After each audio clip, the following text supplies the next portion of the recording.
evening, everybody. It's Tuesday night at 9 p.m. It's time for another episode of What's on Joe Mind. We're a fan cast about the world of G.I. Joe.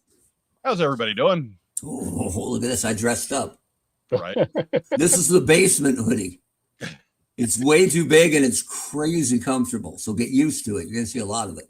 All right. We normally I make up a line about what ran long on the Superstation, but I'll be honest, tonight we were bitching about how bad the Yankees are right now. Yankees suck. They're just bad right now. They're bad. I almost threw on the hoodie, and then I realized I was wearing the anniversary shirt, now available at the What's on Joe Mind swag shop. I'm just saying it's a good thing New York got parade in early. Oh, yeah. Right. That's not a Mets hat. That's a Knicks hat. Makes me want to go out and steal a trash barrel and get fired. Ragtime Rob was thoughtful enough to buy me one of those hats too, but being a hat, it doesn't fit on my head. I got one size fits all or adjustable. Right. That was the whole thing. Like I said, I was like, Rob, why? I appreciate it. Don't get me wrong, but why did you buy me a hat? And he's like, it says it's adjustable. Yeah, it adjusts. I've been there. It adjusts from not a chance in hell to not comfortable. Well, look, my hat size is either 7.5 or 7 5/8, and I mean, I'm. All right. So, Mike, you got to take the headphones off first. I will. I'm adjusting. You see, there it is, at its peak, at its absolute zenith. That looks like Dusty Rhodes suspenders right there. Just after I put it on, you see them straining to the limit. Just barely hold it on. And it.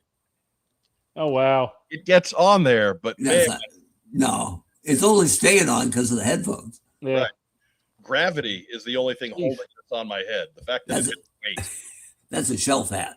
That's going on the shelf. You are a Dick Tracy villain. That's what I said. When we get the garage shelving established back here, it'll look good sitting there. But I hope you and Neon Noodle get to take out Duck Tracy. Duck Tracy. Neon Noodle. Neon Noodle. I mean, you're one to talk, pal. I'm not talking.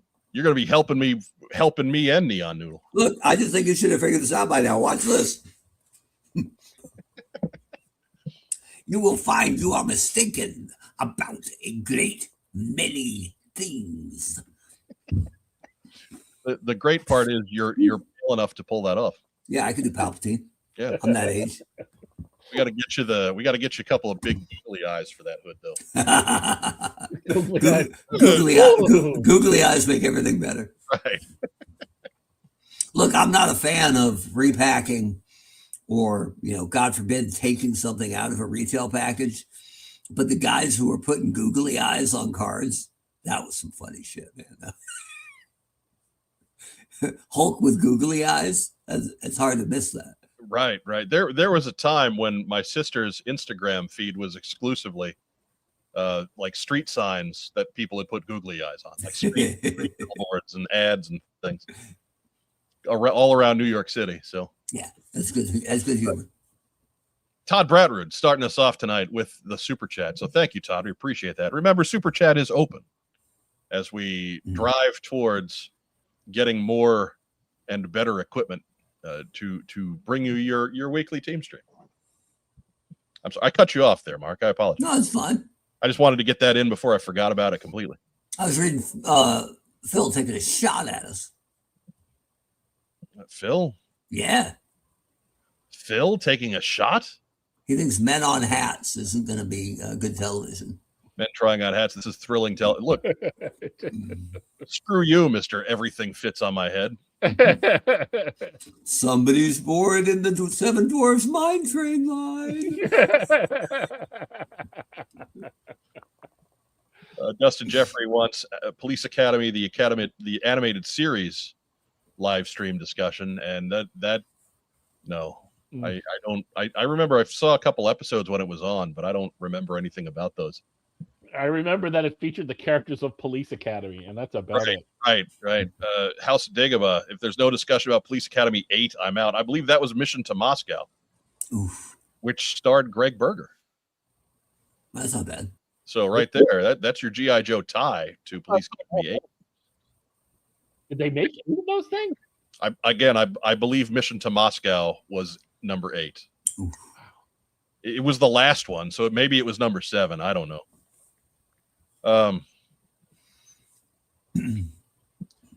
Joe on Joe podcast. Congrats on having more viewers right now than attendees at the America 250 State Fair.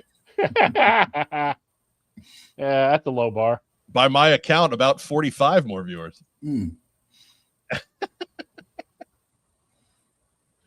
Oh. Brian Fabian says, no matter how bad the Yankees are, they're not the Mets. True. Yeah. True. The Yankees have not slid to where they're allowing little league homers. The Yankees have an excuse to stink right now, but The good news is there's only 35 years left on that Juan Soto contract, so it'll be all right. It's a Mets town. Yeah.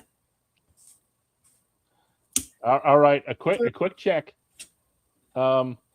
Mission to Moscow, you were correct, was indeed the last. It was the 7th, however. Okay. So right. we're still out there. We're still on the hook for an 8th. Turk Ferguson 4590. By the way, best avatar ever. Still, drove through 7 states since Monday on my way home from Joe Fest. Yeah. The heat wave has started already. Yeah, it has. Yeah, like half an hour ago, it was still 90 degrees. In Indiana, so it's here. Here in central Indiana, it was plenty hot today, but we at least had a breeze going, so it wasn't oppressive. There's some folks out there that are really suffering. That's a big hat. It's funny. No, it's not. That's your opinion. Big hat. Peter snapping some gum. How about that? Overside. When he showed up as the 4th contestant with his own podium, that was amazing. Yeah. Was that the same one where Tom Hanks showed up as Tom Hanks? He was in that. Yeah, it was the anniversary show. Yeah. And he got his hand stuck in the pickle jar. Yeah. Knocked himself out by banging his head on the. He kept talking into the pen. Yeah. House Megama says there is talks of Steve Guttenberg doing another Police Academy movie. Yeah, from what I understand. No, it was making the rounds. That's bull. To it. Gutenberg's way too busy for that kind of stuff. He's going to play the commandant role. Mahoney is somehow the commandant of the police academy. Well, I mean, look, what franchise hasn't been rebooted yet? So yeah, I'll buy that. Unfortunate reboot. How did he get that plum job over Tackleberry and Hightower? Come on. Well, they're dead. So. Well, nobody's dead with AI, baby. Yeah. Sure. Yeah, no, it's okay. I'm willing to let, I'm pretty sure that 7 Police Academy movies covered all the bases and did not leave anything unsaid. Yeah. That's probably fair. I'm confident. Yeah. That's a valid and thoughtful stance on Police Academy. What was it? What was it? One Saturday we happened to come across a Police Academy marathon. Yeah. You're talking in front of your mouth again, Rob. You got to stop. Yeah, we what was it? It made it halfway through 4. Oof. Started at 1, made it halfway through 4. And look, man, we didn't turn it off because we got bored. We turned it off because we had somewhere to be. Yeah. Like we sat and watched 1 through 3.5. Yeah. We got to see David Spade. I mean, David Spade, skate punk David Spade. He was House's buddy. I'm glad you didn't call out from something because you were halfway through the Police Academy marathon. Right? No. Come on now. We have some standards. Some, not many. I mean, it was Police Academy 4. Mm. Had it been number 2, and we're gonna be late. I was always surprised they never brought back Leslie Barbara, who was like the pushover milquetoast guy that lived with his mom from the first one. He's got the most female name I've ever heard in my life. So that was the point. Yeah. He was the pushover mama's boy. But I only liked it when Bobcat Goldthwait was on. Zed. He was the villain in number 2, wasn't he? There was who was the comic who they had like an obstacle course with a locked door, and he just screamed at it to make it open. It's a thing. I'll find it. Look, I found man killers online. I can find this. That's true. Look that one up, everybody, when we're done here tonight. Man, so good. Your life is over, Micklin. Not yet. No. The 1987 action classic. That's too dramatic a reading for what they gave. Right. AEW's got to sign Micklin, man. He gets out of everything. Yeah. 2.9. Master of the kick out. You can't kill me. Apparently not. No one can, Micklin. You're pretty damn impressive. Frickin' Rasputin. Double in Toy City. Police Academy 3 was my first date. I was young, and that was apparently my idea of a nice soiree. And how'd it go? Huh? We need info. They had definitely steered into PG material by that point, so yeah. Right, that was Zed. Yes, it was Zed. Yeah, then I think in the third one he joined up. He was part of the new class. Yeah, who screamed at the door. Yeah, what was number 3? Was that Citizens on Patrol, or was that 2? I think that was 2. We need to watch them all again, is all I'm saying. All right, there we go. Wait. Before you do that, we got an update from Jabalong. Good night, everybody. No second date. No second date. You know what? That's fair. There you go. That's fair. But I'll bet she's lived a humorless and bland existence. So you won. You did all right.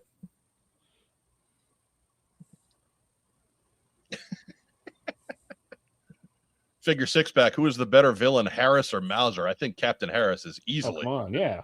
Like Mauser, we needed a change, right? We couldn't just do every movie with Captain Harris. So Mauser was a welcome change. But the fact that they went right back to Captain Harris kind of tells you all you need to know, right?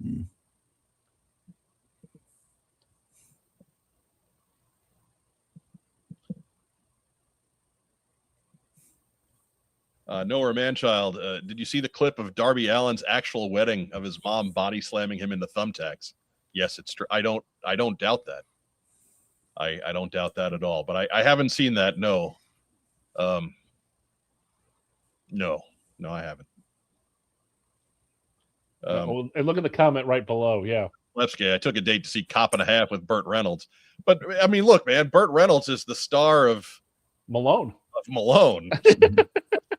You know, for everybody at home, you have seen Joe Slepsky on this program talk about the origins of his nickname Malone and the movie that inspired it.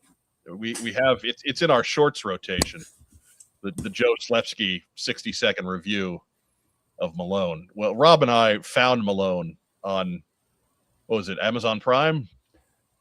I think it was Netflix. Might have been Netflix, but regardless, we watched Malone, and I don't see how that movie inspired anything other than a nap. It's not good. It's. I'm not going to sit here and tell you that Malone is a good movie, but is Malone a watchable movie?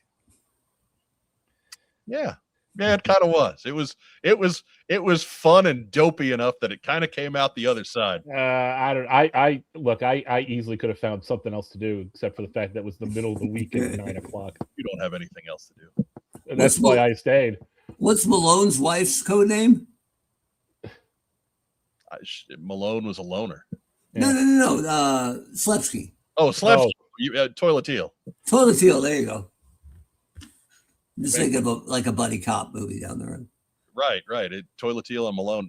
Joe Slepsky, be sure to put in live chat. Was your Cop and a Half date with the lovely Rebecca? We need to know. Cooter's Garage says it's about time for a Malone guest spot. Maybe Malone. Maybe soon. Next week we're trying to line up a guest. We might have something. The week after that, we will actually be off. And then on the 21st, that week, that couple days before San Diego, Phil Donnelly will be back in the studio. So, depending on the attitude we get. Yeah. So Joe Slepsky might be on standby on the 21st. We don't know. But so the next couple of weeks are already mapped out. But perhaps after that. Your six pack. I saw Brody King give Darby Allin's dad a chop to the chest. You know, that's probably one of those weddings that it would be like, I don't need to see the video, but man, I would have wanted to have been there. I'm gonna give it that. Speaking of Police Academy, it's kind of like when Tackleberry went to visit the in-laws, is what it sounds like. One of the best scenes in the entire franchise. Oh yeah, but you know what? That's not an in-law visit you want to make. When Tackleberry met the future in-laws. Yeah. Oh God. David Graff was always the understated champion of the Police Academy franchise. And of course, a multi-time guest on $25,000 Pyramid. No, he was one of their kings. He won. He was a contestant way back in the day, and he won the pyramid. He won $25,000, and he used that money to pay for rent and acting classes in Los Angeles, and then he landed the Police Academy part. So then he got to come back and be a celebrity guest with the one and only Dick Clark. I mean, he was tight with Dick Clark. And I would imagine with his frequency of appearances, Roger E. Mosley. And Roger E. Mosley, I'm sure. I mean, that's a dream life. It's 9:26. In fairness, though, we did start a couple minutes late. Right. We have really only been 19 wasted minutes. There's 17 and a half, and half of that is opening credits. That's fair. So 17 minutes, we have blown way past 17 minutes. To be clear, we're nowhere near the record. No, we're not close. Look, it's the end of YoJoe June, right? I think we're all decompressing a little bit. It's been a busy month. It was a busy month for me outside of the show. So to get together all these rich news, nutrient dense programs has not been easy to do. So I guess Mark does have a point. We should probably get to the news.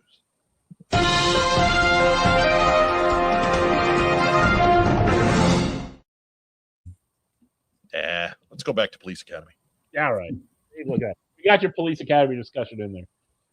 Before we go any further, of course, remember to do that cool YouTube stuff for us. Be sure to like the video by hitting the little thumbs up thing down below. Share us in all of your social media circles.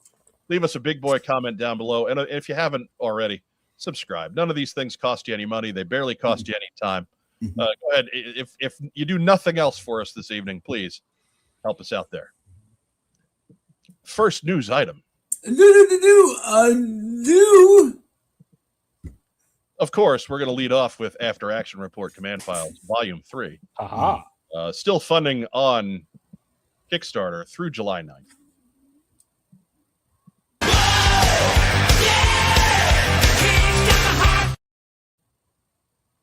Racktime Rob, you have a total for us? I do. Let me do a quick refresh. See if it moved. Quick refresh. Okay, it did. But $20,646. All right. 232 backers. A stretch goal. Yes, they did. They unlocked stretch goal number 3. And what is stretch goal number 3, Racktime Rob? I am scrolling down to that now. All right. Stretch goal number 3 at 20,000 was 8.5 print of brand Greg Heads, Cobra exclusively created for this campaign stretch goal. The next stretch goal coming up, 25,000. Okay. The self-advertised and probably correct. Coolest poster ever. The 8x33 triple folded, all 3 covers together in one poster. So that is still going. Got about 9 more days on this bad boy. So still plenty of time. Make sure you save that page to your favorites if you haven't pledged already. If you have pledged, maybe look it over. Maybe pledge. Maybe get a second copy. Maybe do all that other cool add-on stuff. If you haven't gotten the previous volumes, they should be available for you as add-ons in this campaign. So be sure to check that out when we get done here tonight. And of course, they do sponsor Stump Rack Time Rob, which we'll be playing later in the show. Next news item. Oh wait, that's the Rack Time Rob. Whatever. Fans in Command Operation Space Chase voting is open, but not for much longer over at Codename Iowa. Jump over and check out, vote for all your favorite crazy-ass 90s Joes as they take to the skies and beyond for the promotional material at this year's Assembly Required.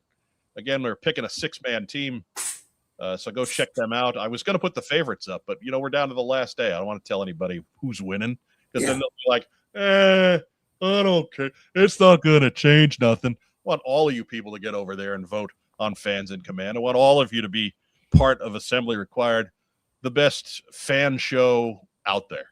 Can't beat Assembly Required. I did notice that there are way too many Toronto Blue Jays in there, so get out there and make sure that doesn't happen. Nobody wants Kelly Gruber. Come on. It's all-star voting. That's different. Vic Schofield. Come on. Got Ernie Clement. What a joke. Big Ern. Looking at Ernie Clement's stats and the other Blue Jay stats, he's the only one who deserves to be there. Right. Give Ernie Clement his due. He's an all-star this year. Good. Didn't Davis Schneider get sent down to be a middle school science sub? A couple times. Yeah. That guy. A couple times. That guy. He does math too. Yeah. That's the only way they let you coach baseball is if you also pick up a math class. Right. That's how it works in middle school. I hope he's good at math. He sucks at baseball. That's why they keep sending him down. They're trying to find what subject he teaches best. Right. It's one of those where, of course, we understand. However many home runs he has, that's however many more he'll ever have in a major league career than I will. Yeah. But whatever. Then I'll have in my career. I'm a better G.I. Joe podcaster than he is a utility infielder. That's fair. That's my favorite Facebook argument. Well, he's better than you. Yeah. What, you played the game? Shut up. Phil Donnelly, stuff in the ballot box. Jab along in Toy City. Is there a stretch goal to get a poster of the after action What's on Joe line slides? No. Yeah, I think that was the $5 level. I think that was what that was. I believe the Hague called that a war crime. No, I think it's an anti-stretch goal. Get us to $25,000 or we will send these to you. Yeah. House of Dagobah. Police Academy classified figures? Anyone? No. No one. You had your chance with the police officer. That's it. Terry Hawkins, he met Michael Winslow at a convention. He always brings the sound. Look, man, if you're Michael Winslow at a convention, that's what people are there to see. Yeah. Yeah, you're making crazy sound effects there. Yeah, absolutely. I think that goes without saying. I'm more disappointed if he's not making crazy sound. Get my freaking money back. He's just sitting there quietly being genial with everyone. But yes, Fans in Command, Operation Space Chase. Got to do it tonight because they're on Central Time, probably about 1 a.m. That date's going to flip over and it's going to be done. So get your vote in there now at codenameiowa.com. Next news item. Dude. All right. Minimalist. All right. I was waiting for an exit. Really? Make sure you were done. I didn't want to step on any future potential dudes. Well, in my contract negotiations, I get paid by dude. So minimalist, almost brutal. Saving us money. That's true. Hiya Toys snuck one in on us. Cobra Officer up for pre-order on the 24th in the wee hours of the 24th, as we were all waiting to see the Hasbro Pulse live stream. But he's probably going to cost you 35 or so. Expect him in spring of next year. But Cobra Officer, he looks kind of like the Trooper, which was a little bit different than the classified build. He's got his submachine gun. He's got a sniper rifle, couple pistols. He's got a knife. He's got some weird tablet thing because, Cobra officers are required to do some light reading when they're in the barracks. So he's got a fire tablet. No, it's a tablet. I'm not sure why. Looks like he's got a couple of grenades. I'm not quite sure what those little blobs underneath the pistols in the one photo are. But he's good and loaded up. This isn't a bad offering from Hyatt Toys if you're into Hyatt Toys. So that'll be out there, shipping sometime in the distant future.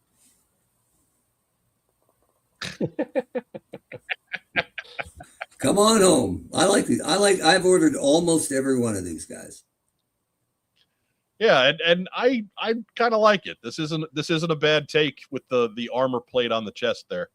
Mm-hmm. I think that works particularly for an officer, right? Like I can understand if the troopers aren't necessarily getting geared up. Right. But I like the idea. You got to protect the officers. Right. If somebody's going to survive long enough to put an officer's crest on them, well, at least give them a vest, right? Yeah.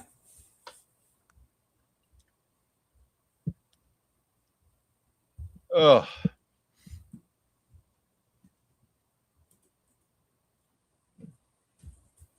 But that's out there, and it's waiting for you wherever you get your Hyatt Toys. There's any number of spots that the distributors for those guys are now. So, that's not from Hasbro, though, right? That is not. No. Not part of their new Project 3.75? No.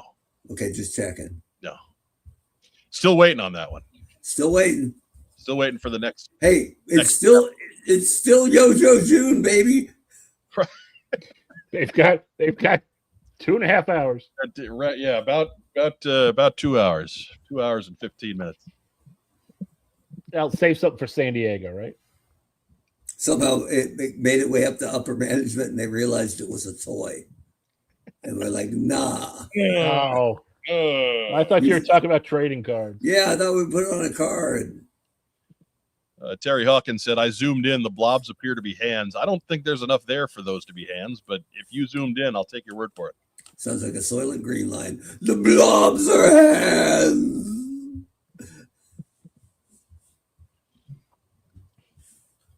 Oh, goodness.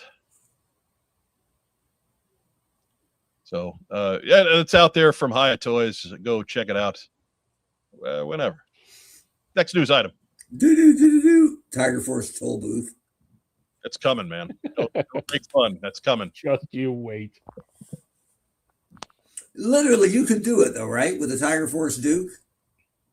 The neck would work? I guess. You'd figure. I'm asking for a friend.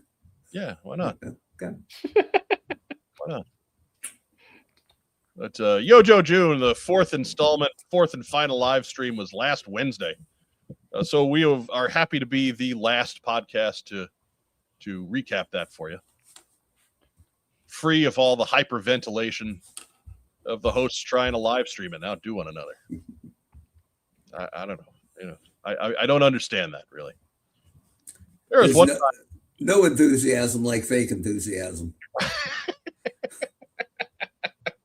There was one time Brian and I did a live stream concurrent with a Hasbro Pulse live stream, and it was mostly just us sitting there watching intently. It's one of the most boring episodes on our channel, but we at least had some good discussion afterwards. Anyways, first up, of course, we got some pre-orders. All the folks that we knew were coming that we had renders on the week before. Of course, there's Mistress Armada, and Mistress Armada is pretty cool. I mean, I didn't expect her to be as cool as she is. You got a couple of different looks you can have. I dig the helm, the glasses with the headset thing myself, more so than the battle mask. But she's a Destro; she's got to have a battle mask. So I'm not sure why the money is around, but she's got a gold pistol. She's got a sword. She looks like a she looks like she belongs to the Iron Grenadiers as opposed to whatever that purple thing was she wore in the old comics. So yeah, it works. I just right now got more excited for this figure because that gold pistol is coming to Steeler, baby. Seriously, I've been looking for a gold handgun to put in the shoulder holster. There you go. Because it matters, and that looks perfect. So come on down, Mrs. Armada. I'll give her. She can have Steeler's gun. I don't care. It'll probably fit in the holster. Maybe I can steal her the sword too. There you go. Well, he doesn't have a tank, so sure, why not? Yeah. Well, he's got a tank. At my house, he has a tank. I was about to say, Just okay. saying. Maybe Yeah. it's your place. Nora Manchild, ex-wife Armada would have a lot more money in that fan. Very true. Yeah. Unless it's my ex-wife. You can't get blood out of a turnip. But Mistress Armada's only known weaknesses are peripheral vision in her battle mask and prenuptial agreements. Right. That's it. Oh, common of everyone in the Destro family, frankly. Yeah, sir. Along this, in the same pre-order wave, of course, Grizzled Duke, modeled by the honcho for our thumbnail today.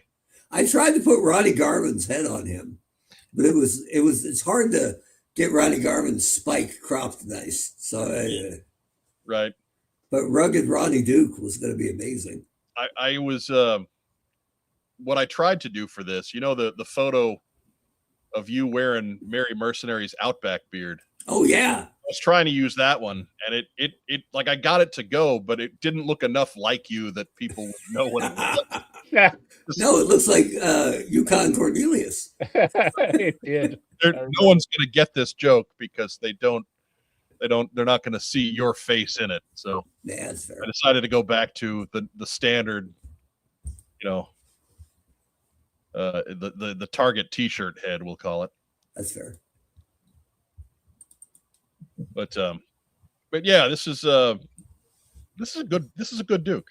This is a good Duke. Yeah. I dig him.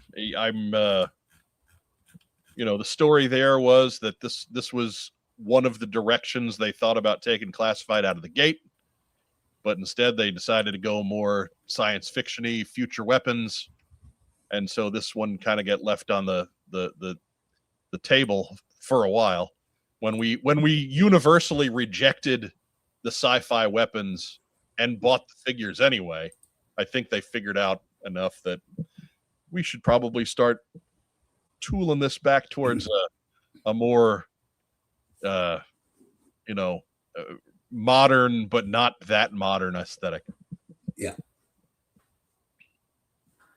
I gotta say, this is a good look though. Sharing my screen there. There we go. We'll get that in there. Almost. Oh, I got to remove this one first.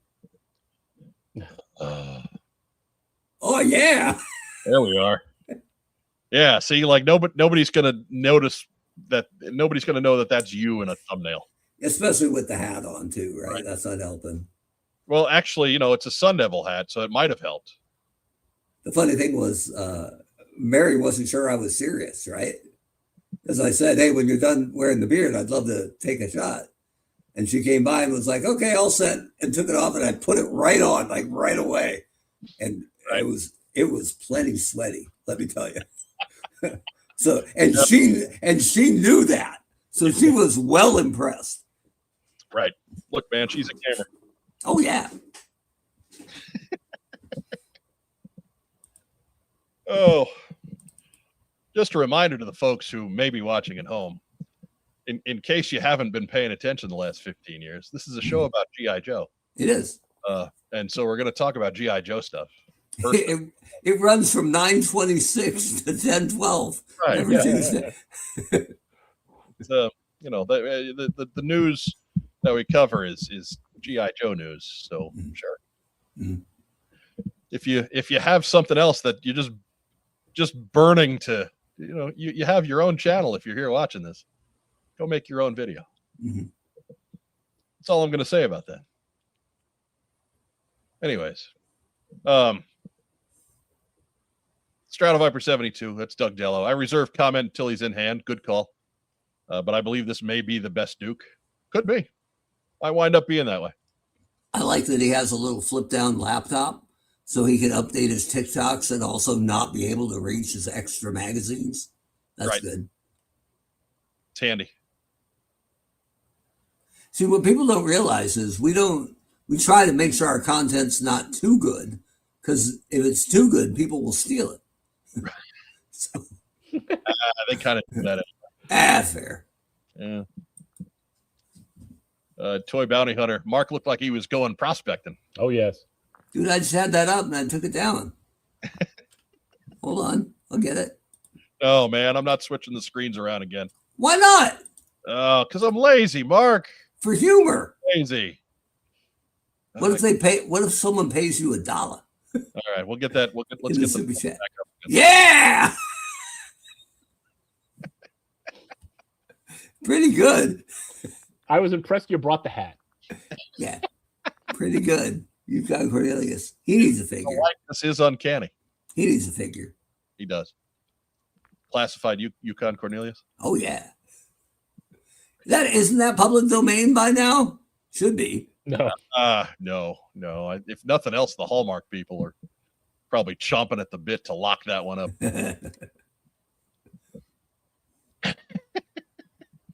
Anyways, in addition to Armada and Duke, there's Iceberg coming on his way as well. All these guys are going to be available wherever toys are sold. These are all general release. They're all going to check in for $27.99 or thereabouts. They should make a figure named General Release. Right. I like Iceberg here. My complaint stays the same. He's just a little bit under geared. Under-equipped. It's a backpack. He needs a backpack, especially to land on when he falls off that snowboard. Right. Like he doesn't even need a special backpack. Like if you just give him somebody else's backpack done in white, that does the job, right? I actually made an Iceberg out of a Marvel Legend and a Valiverse figure. And that's perfect now because I can just pluck the backpack off him. Right. There you go. Put him on real Iceberg. And I will have the best Iceberg in the land. Mayor McPhee says so. There you go.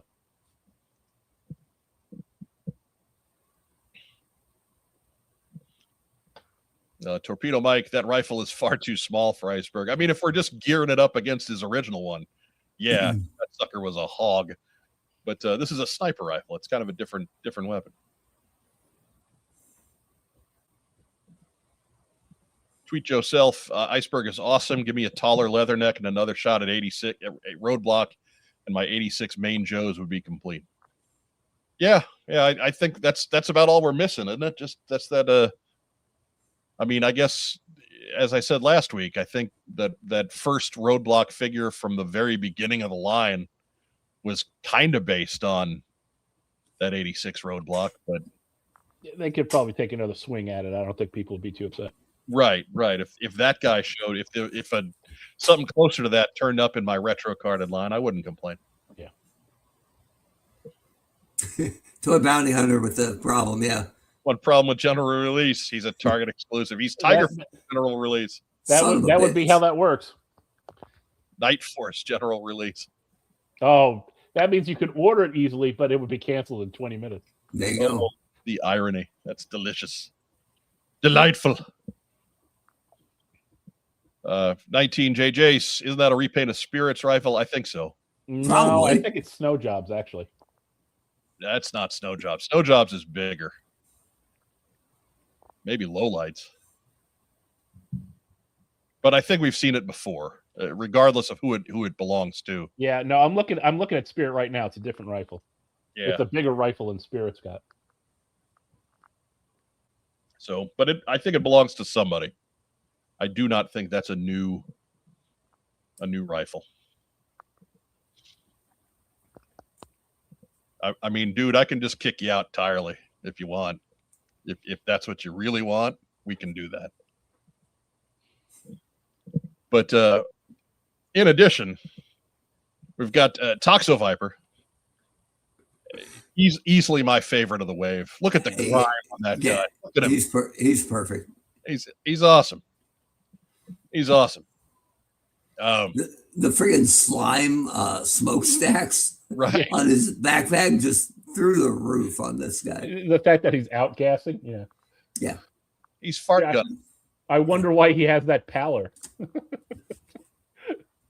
It looks fine to me. Right. But he's not just purple. He's grimy purple. Yeah. Tweet yourself. I'm going to need at least 2 Toxo Vipers so I can display one of them with that unnerving face sculpt. Yeah, I mean, they really put a lot of good detail on this guy. For as much hate as the 87 one seems to gather, it seems to be the same reasons that everybody likes this one. So he looks a lot less like a duck. He still looks like a duck. Yeah, no. Neither of them look like a duck. They have a bill. I mean, an anteater, perhaps. Wow. A little thing that droops down. Yeah, no, it's not a bill. It's not a bill. Yeah, that's a good point there by Justin Gogan. The Toyota Viper's right ankle is backwards, right? Now, auto correct notwithstanding, it looks like it is, or perhaps they took the picture off the digital render. I don't know. It looks like it probably is. It looks like maybe the that lower, because there's a joint at the boot line, so maybe it did get turned around. Yeah, I imagine it's probably something that just got turned around. They didn't notice it, but that's if yours should show up that way, that's an easy fix. Or did the brand manager not go to the photo shoot, or did he go and miss it? Because either way, failure. Just saying. I mean, it could be that the Toyota Viper's, left ankle or his right ankle got the pad on it to protect from moving all the pedals. Man, I see the commercial right now. Who's that? It's the Toyota Viper in the new Cobra Corolla. Oh, what a thing. But who will stop him? It's G.I. Joe in the Rolling Thunder. Oh man, I just got this paid off. And it's just a Taurus with a turret on top. That gremlin's not going to move. Yeah. Rounding out this line is character. It's Synapse, and to call this guy divisive is perhaps underselling it. I don't believe that's accurate. Because there's, look, man, from the reactions I've seen, it's almost 50-50.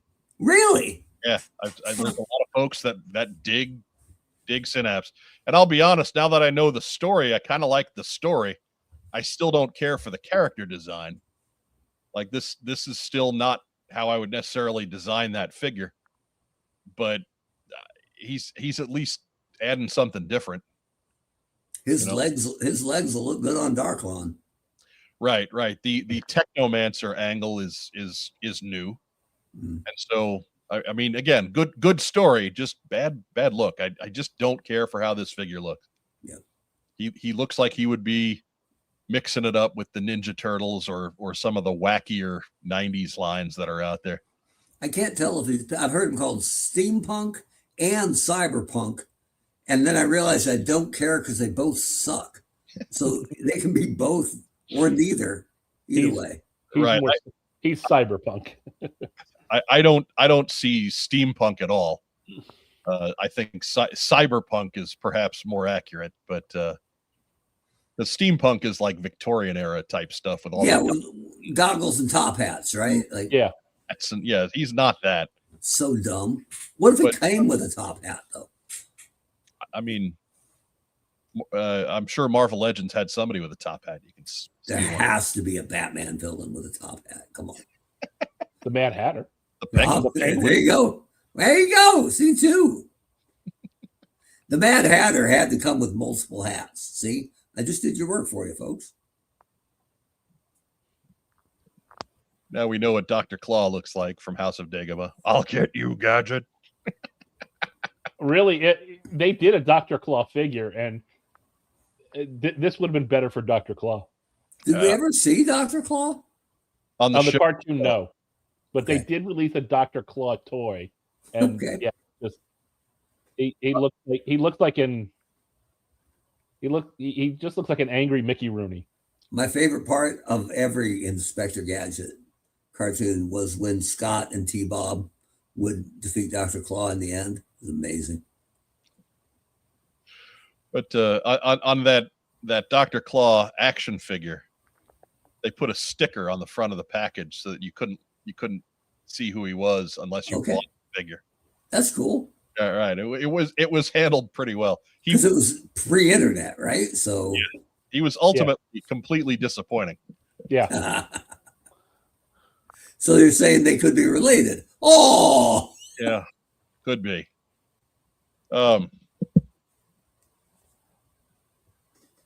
PJ Donnell, Gentleman Ghost has a top hat and a monocle. So does the Penguin. Right, and he's hard to find, and he's like $160. So no. When did Gentleman Ghost come out? Oh, it's part of that DC. What was that line called? The DC Universe Classics. Yeah, and like he was in a 2-pack. No, he wasn't in a 2-pack. Not originally.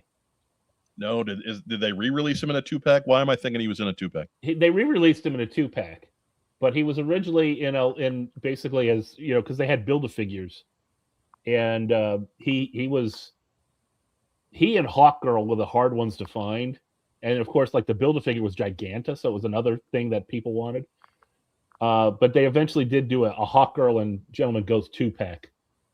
Okay. See, and that's good brand management, right? The two that were hard to find, put them together. Yeah, there you Unfortunately, you didn't get the Build-A-Figure pieces. Oh, well, that doesn't help much, but okay. I did manage to find them singly for, well, Gentleman Ghost was a little bit above retail price, but I actually walked into Target one day and found Hawkgirl. Did BMAC really make a come here joke? Yeah. On the Scorpion ripoff? Yes, I believe he did. That's kind of I believe the come here cable there. It's kind of ballsy. I mean, it makes itself, really. You might as well. It can make itself, but it's different when he's the de facto brand manager right now, yeah? Yeah, I don't think there's de facto about it. Okay, so he's lampooning their own creative as being intentionally derivative on a company sanctioned. Yeah, I mean, to make it worse, he may have been part of the creative. Might have been. But anyways, so yeah, Synapse again. I reserve final judgment until he's in a place where I can physically see him. But I just don't see myself changing my mind on this guy. I dig the story. He is, according to his now released on Hasbro Pulse Socials file card, he's got a mad on against Destro and the Iron Grenadiers, but he's not a good guy. So I'm not sure how he fits into it. But he is apparently working for Cobra Commander. I guess so. Basically, it's like it's that point where Destro's split. So. Okay, anyways. I'm sorry, I thought you were asking and hadn't seen that. I just wasn't done, but I dig the Technomancer stuff, where he can, he's got this nanotechnology, or that can resurrect fallen enemies, whether they're unconscious or whether they're deceased or what have you. And while that robot hand thing is open, they're under his power, and then when it's closed, they're not, and his hold is broken. So like if we're dealing with superpowers in the G.I. Joe kind of world, okay, sure, why not? But we've got a Cobra Emperor that's made from DNA splices. We've got a brainwave generator. It's not that far out of the science that we've played with for a number of years. But again, it's the package counts in this one, and I can't. You can tell he's working with Cobra Commander because he stole some of his clothes from the hamper. Right. It's got his wardrobe. And look, don't take this the wrong way.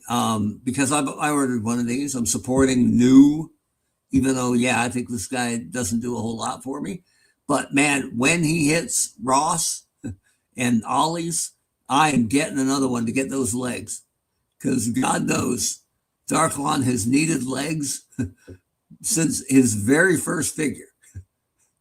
Because he's badass from the belly button up. Right. And everything below him is friggin' dreadful. So it's time for Lazy Bastard Customs at the 6-inch level.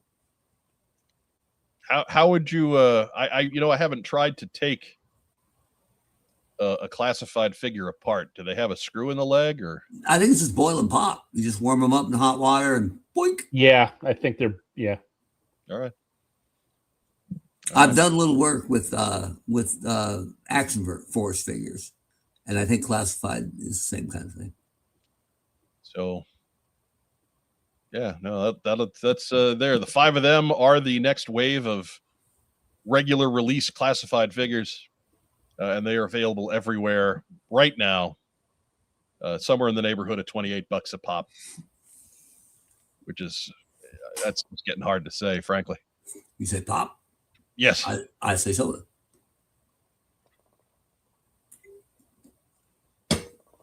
Yes. Just what the doctor ordered. Dr. Pepper. Oh, It's actually DR Pepper, which I think means Dominican Republic. Don't hold me to that. well, it's got 2 periods. If it was that, so Yeah. I guess that's fair. Yeah. Dur Pepper. Dur. got some digital renders in the live stream as well. There's Lieutenant Falcon, and there's the Cobra Valkyrie, and they look great. I don't think that's the original Falcon head, so No, it's not. No. I think hope they reused the original Falcon head on Synapse. no. Come on, Synapse looks better than that. They used the original Falcon head. There was a reuse from the old Frankenstein, from the Frankenstein, Tarzan, and Tonto 3-pack. And I think now it's the front wheel on the Ostriker. Bread good. It's even worse than that. It's the roll cage on the Ostriker.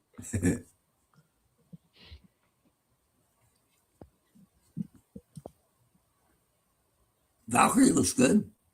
Yeah. We don't have 360s on these to show off, but it looks like it's the more basic kind of Cobra uniform as opposed to the modern Valkyrie one that they did earlier in Classified, where with the extra armor panels and things like that. And then we got, of course, the man Flash. Yeah. And then the Laura Croft. I don't even know what came out of my mouth there. But hey, it's that's an easy crossover there with Tomb Raider. That's a character that could isn't going to be harmed by being included with your classifieds, and stands to have a good build like the classified team is able to give. So no worries there. She's not going to be part of the retro carded wave like those other 3 figures. I'm not sure how she's going to be packaged. Looks like with all that gear, she might be a deluxe figure. Derek Holloman says Croft looks good, but a pass for me. I'm not sure I need it either. I was not a Tomb Raider player, so I have no real attachment to that character. But really, she's just on there to show off how awesome Flash is. Yeah. Notice who she's cozying up to. Right. So it's just great, and I like it. So, your thoughts, gentlemen? I think Flash is a garbage character. We should have got another guy.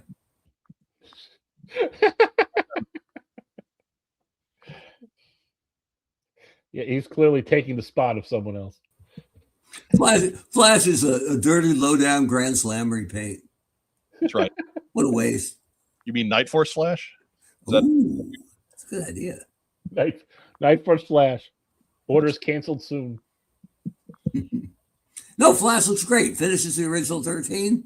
I'm a little worried about the cord actually fitting from the backpack to the weapon, but we'll see. It's curled up a little bit in the render there, so yeah. We'll see. I hope it, knock on plastic. I hope. Don't get that wrong, boys. It seemed like they had a long enough cord on the one that came with Glenda. So. Right. I have that, but I haven't opened it, so that could be totally fine. Yeah, there's no issue there, Mark. You should be fine. Phil says, just to troll Mike, they should have made the classified version based on his Rise of Cobra figure. Ooh. Is that the one with the cut right through the... No, that's the one with the big red and like the black suit and the red armor. And and the balaclava thing, like the patent leather balaclava, which could be called something else. That's when that's undercover Flash, I think. Right. Yeah, it's under some kind of cover. Figure 6-pack. Will Grand Slam ever have silver pads? I'm sure that they will work silver pads Grand Slam out there in some way, shape, or form. Yeah. Be it a retro card with a jetpack, or they'll make a mini station out of the jetpack refueling thing. I think that's an opportunity for them, because there's been a few things that have been redone and classified and updated. Mm-hmm. And I think redoing that jump pad into something that's a little bit cooler than it was back in the day is something that they could do. I mean, and even if they just release it as a regular release, it's just the jetpack's just a backpack. So yeah, I think they'll milk it for money, but I'm okay with that. I might have done that, but then all we need is the flak, right? And then year one totally covered. Well, except for one rather large. The tank. I already got a tank. Don't worry about it. Doug, I legit forgot about the Mobat. Oops. I'm getting soft letting you out of the bottom row after an egregious comment like that. I get you, but I mean, when it comes down to it, my panel is a guy who used to work for Hasbro and my brother, so I kind of need Mark for legitimacy. Phil says the Whirlwind. The Whirlwind was 1983, sir. Yeah, not year one. Yep. Sorry, Phil, Mr. Know-It-All. Phil, come on now. Phil. Somewhere, Terry is so disappointed in you right now. Right. So on July 21st, Phil will not be on the show. Right. Who knows what they're talking about? Don't piss off Terry. He's well armed. We better call Patrick, Mike.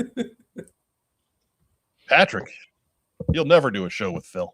You never see the two of them in the same place. I'm convinced that Phil is Patrick wearing prosthetics.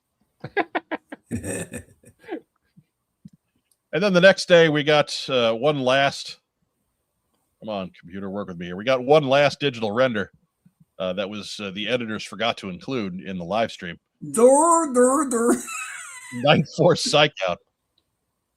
Of all the things, the thing that I've seen people complain about with this one is that he doesn't have an antenna. That's so dumb. And I remember back to 1987 when we first saw this character in stores. I remember all of my friends looking at it and laughing, saying he has an antenna. Mm-hmm. So it's just interesting to me how things get turned around over time. And little tiny accessories like that are usually through the moon or over the moon expensive, right? On the secondary market now, like a rock and roll bipod or, a Zartan pistol, Firefly's phone. But this guy's friggin' antenna, nobody wants it. Nobody wants it. No, most people kept it off of him anyway. So they pretty much consider him complete without it. It just looks like the psychiatrist got shot in the back of the head, which, okay. Or it just didn't come out. Yeah, that's fair. Yeah, I mean, once you put that thing in, it didn't come out again. It was that it? Yeah, I mean, it fit in there like it had been molded on. But I don't quite know the story about what it is that these weapon effects are supposed to be. I really don't know. It's fine. It's Psych Out. I'm not, I'm not going to criticize the the figure itself, it looks fine for who it is, and you know, it's a guy I'm not particularly interested in, but I don't know what his weapons are supposed to do. So I imagine we'll get more as we get into the San Diego season, which is coming up. We'll probably see this figure in their display case, and they can explain it all to us when they do their panel in San Diego. Does the little fire come out of his backpack? Maybe Like he's a Toxo Viper cosplay? Look, I poke fun, but I was thrilled when I saw this because I didn't get Night Force when I was a kid. We didn't have Toys R Us in Bend. I didn't even know Night Force existed until eBay in like 1998. Yeah, Mark didn't have paved roads in Bend. No, but he was immediately one of the guys I went out and got right away because I like my Joes to be a little more militarily accurate, right? And the bright neon green of friggin' Psych Out, a guy who can't fight really anyway. So I never liked the original Psych Out. I thought the Night Force version was a huge upgrade. Same thing with Crazy Legs, right? Like, I'd rather have the guy in the deep grays coming out of the sky than the guy in the bright friggin' red parachuting down. Like, so I think this is a complete win. My only wonder is that they're coming out with the better looking version first. Which they've done on, you know, more than one occasion, right? They did that with Crazy Legs. We got a Night Force ripcord before we've seen regular strength ripcord. Yeah. House of Dagobah asks, who carried Tiger Force? I never saw those in stores. If you mean in classified, that was a Target exclusive. No, I think he means originally. But originally, they were just part of the line. Yeah, they were out there. Dude, I never saw them. Never saw them in Bend. They were that popular. I still don't think I would have bought them. But what did Sky Striker, the character, come carded? No. What did he come with? He came with the Tiger Rat, the Rattler. Oh, okay. I might have bought that because the Rattler's awesome. Because the Rattler's awesome. And Sky Striker was a new character. But other than that, Tiger Force can take a long walk off a short pier. But we also got some name-only reveals. They're going to do a Crimson Snake armor. We got Mad Marauders, Mutton Junkyard, and Footloose coming, and they said that the Triple T is going to be happening. File cards for all these characters are available on Hasbro's social media. So from week 4, your guys, winners and losers, if you will. Mark Webb. I mean, Flash is a big win for everybody. For me, Night Force Psych Out is, I'm over the moon. So for a guy nobody else is probably that hyped up about, I'm really, really happy to see that guy. The Toxo Viper is perfect for a guy that's not an A-list character, but he looks fantastic.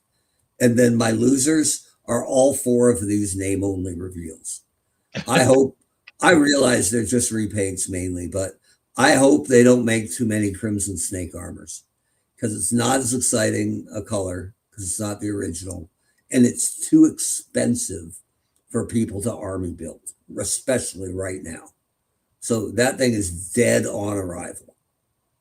Right. I think you're right on that. And I think the fact that the original Snake was kind of mixed reaction as well. Like the execution on it was not the best. Yeah, looked great, but functionally kind of wonky. Yeah. Mad Marauders, nobody cares much about Mad Marauders, so but I get it. It's a cheap repaint, whatever. Don't make too many. And then the Triple T, like everyone loves Sarge, right? But the Triple T was a lousy vehicle. Just boring and uninspired. And they're going to sink a bunch of tooling into that. And it's got to be 100, right? You'd think. I mean, you'd think it'd have to be in that 110 category with the Vamp.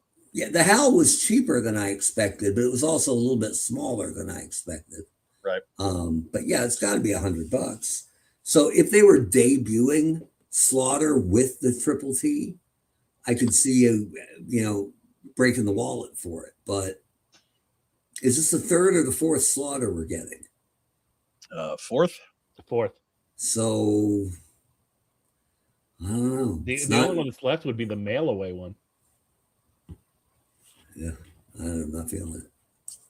Yeah, I was nonplussed the Triple T as well. And mind you, I say that as somebody with a Triple T on his desk at all times. There you go. Right? Because as kind of just a silly thing that says I'm a G.I. Joe fan, it's kind of cool. This is the one that turns into Cup, by the way. So it was less expensive than getting a vintage one would have been. Yeah, there you go. And I just don't need to have a vintage one that badly, because frankly the Cup one's a little better. Anyhow, moving past that. But as like I struggle with an actual function for the Triple T, past something to sell with Sergeant Slaughter when we were all young and dumb in 1986. Yeah, Tag Team Terminator. Right, like what? It's not armed enough. It's essentially, it would be a scout vehicle, but it's a tank, so it's heavy and it rumbles around and makes too much noise. Yeah, and only works as a scout vehicle if it automatically returns to base when the driver is killed. Right. Like what function does this thing have? Yeah. I just can't come up with one. Like I can excuse most any of the crazy ass vehicles and weapons that we saw after 1987, 1988, and so on. Like some of them, like look at the Havoc. The Havoc got miscast by the cartoon because they needed a tank to sell. But that's not what the Havoc was. The Havoc was more of a replacement for the Slugger or artillery, and it functioned as a mobile base, right? So I can explain the Havoc, but yeah, I can't explain the Triple T. I have nothing for you.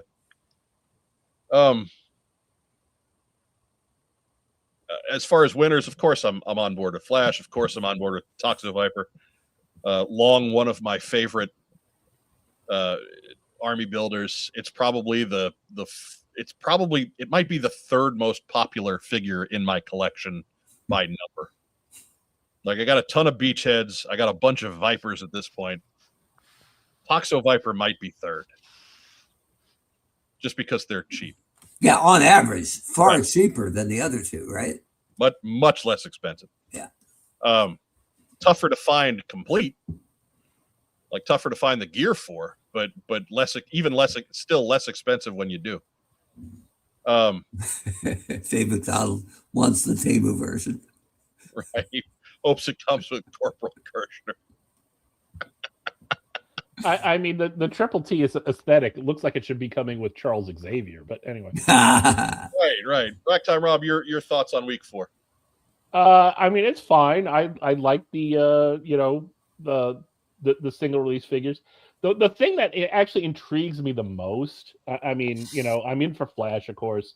I'm gonna get Falcon. That doesn't look like he'd been kicked in the face. I'm gonna get a Valkyrie, but looking at the Night Force, I'm going to try and take a stab at ordering the Night Force. I mean, it'll probably get canceled. But he is a Walmart exclusive. He is a Walmart exclusive. But even if this doesn't happen, looking at the sculpt for Psych Out makes me think that even if you have to go with something more the original Psych Out, it's not going to be that bad. It's going to be a lot better than he originally was. Yeah, it's a really good head. Yeah. They're going to give us this. They're going to give us a regular Psych Out. Yeah. And then they'll paint up one for a retro one. They're going to get their money's worth. Yeah. So, I'm going to take this one and Rugged Duke, and I'm going to make Pretty Boy Duke and Rugged Psych Out. It's going to be amazing. There you go. Rugged Psych Out walks into your session and is like, the hell is your problem? Stop crying. What are you going to do? Cry about it? Oh, my buddies died. Take 2 of these. Get out. He's slapping him like General Patton. Right. You want something to cry about here? Feel this stubble. What is your major malfunction? All All right, tweet yourself. Raptor and Crystal Ball proved that they can classify up any weirdo from Real American Hero. Exactly. It's true. They were so much better than their originals. Cooter's Garage says they could use issue 51, Sergeant Slaughter and Fatigues. Yeah, that wouldn't be not bad. Be a bad take. They got Sarge in regular people clothes from his 2-pack with Mercer. So yeah, that's it. I think they were kind of shooting for the one that came with the Warthog, but it's a little different. That would be cool too. That was a good Sarge. Could they do him in a 2-pack beating the hell out of Pat Patterson in Madison Square Garden? Why not? I mean, yeah, why not?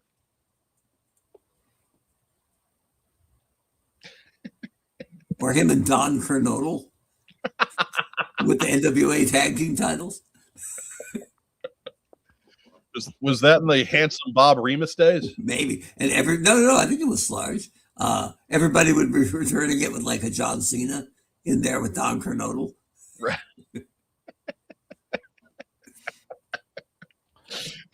Don Kernodle. The Don Kernodle, what's the word I'm looking for? Sucked. Well, the Don Kernodle estate starts getting all these residual payments. Right.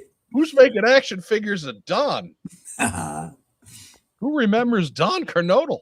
The only oddball that I think Classified really just kind of whiffed on was Overkill.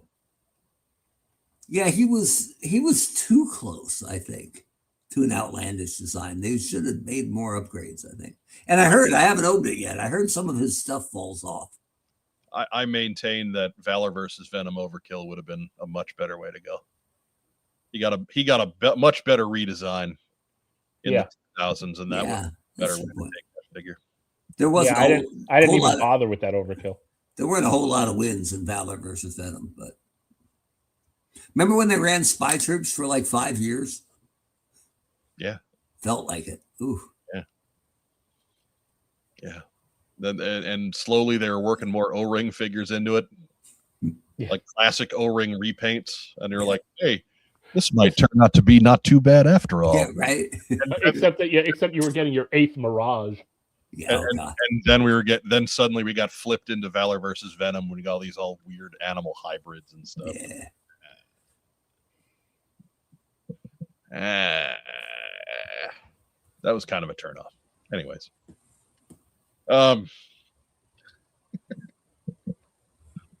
Cooter's Garage. Maybe we should chug over to Namby-Pamby Land and maybe find some self-confidence for you jackwagon.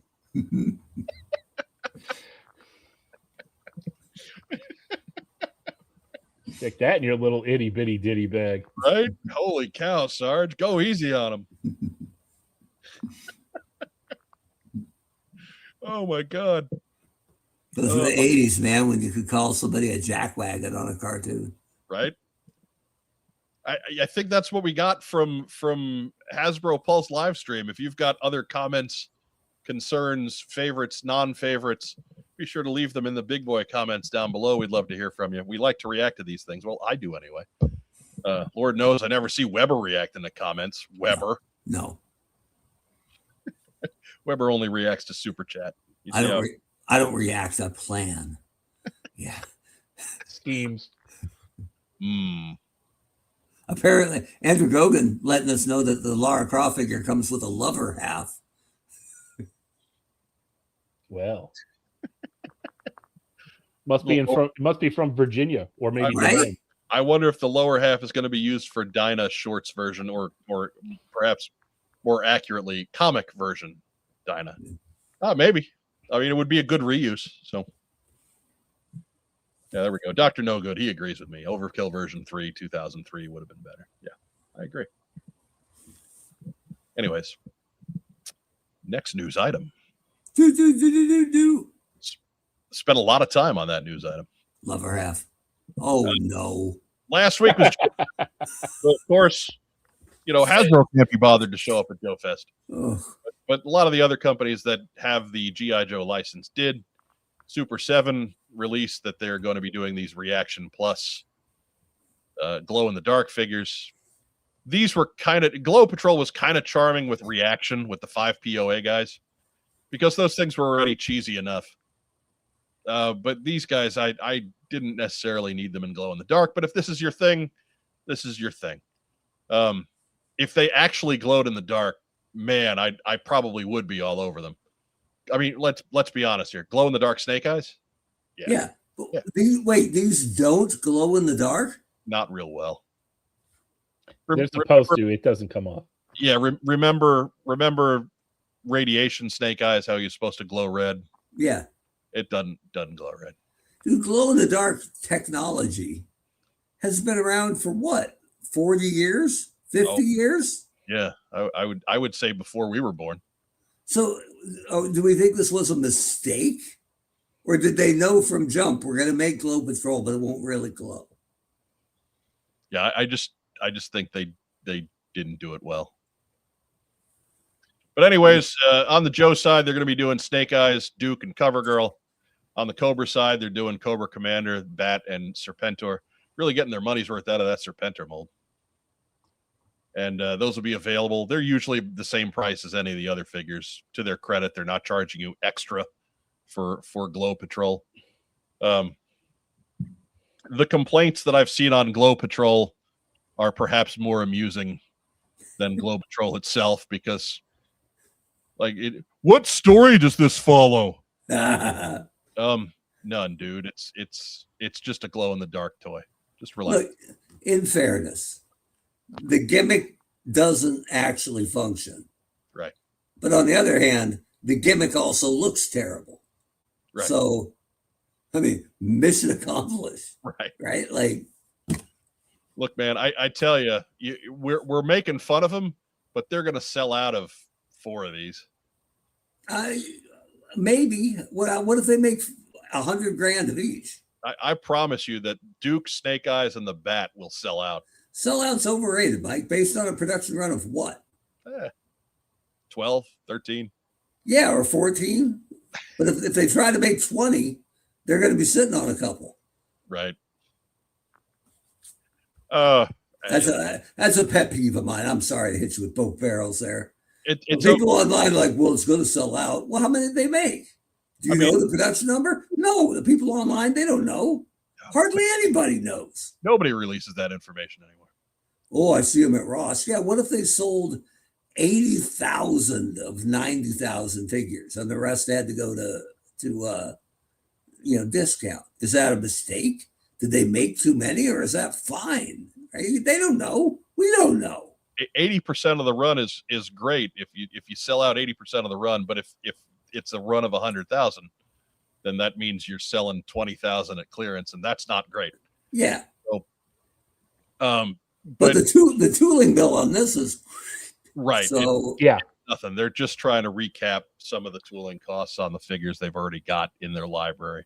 Yeah, I wouldn't classify this as garbage if the gimmick worked. Right. I could look at it and go, not for me, no big deal. If you like it, cool. But if the gimmick doesn't even work. It didn't. It worked better on the reaction guys than it did on the Snake Eyes, the Radiation Snake Eyes. Okay. But it still wasn't great. So they don't get a free pass on that by any stretch. So I hope they figured it out. I hope it works a little better now. Switch up materials. I don't know what you got to do there. I'm not sure where it comes from, but anyways, if this is your thing, great. It's not my thing. Those bats, people will be loading up on glow in the dark bats, though. I promise. Yeah, just to reasonably finish off old bats with weird blue attachments. Weird blue. Hey, Tim, that claw of yours looks a little infected. Just glow in the dark. See, 19JJ's has Glow Patrol. He's got the first wave. There's one. So, I mean, it's one of dozens, I'm sure. Yeah, dozens of fans are thrilled with the Glow Patrol. If I could have found Glow Patrol Snake Eyes, I'd have bought him. Just because I've got those other crummy Snake Eyes from Reaction. But I don't need the Reaction Plus one. It's too close to being a legitimate figure. Doug Dello says, I didn't buy these at Joe Fest, but I think you had to buy all three. People were buying multiples of the three to get the bats. So, yeah, people are nuts. Tells you something that they wouldn't sell them singly. Right. At Joe Fest, they probably didn't want to take home Lucy's, but I think you can get them. You can order them individually on the Super 7 site when it pops up. I mean, if they're smart. I haven't checked it yet, but that is how they handled the previous ones from Reaction. So yeah, if they're smart, they if you were making a case of 10, right, you would do 2 Commanders, 2 Serpentors, and 6 bats. Right.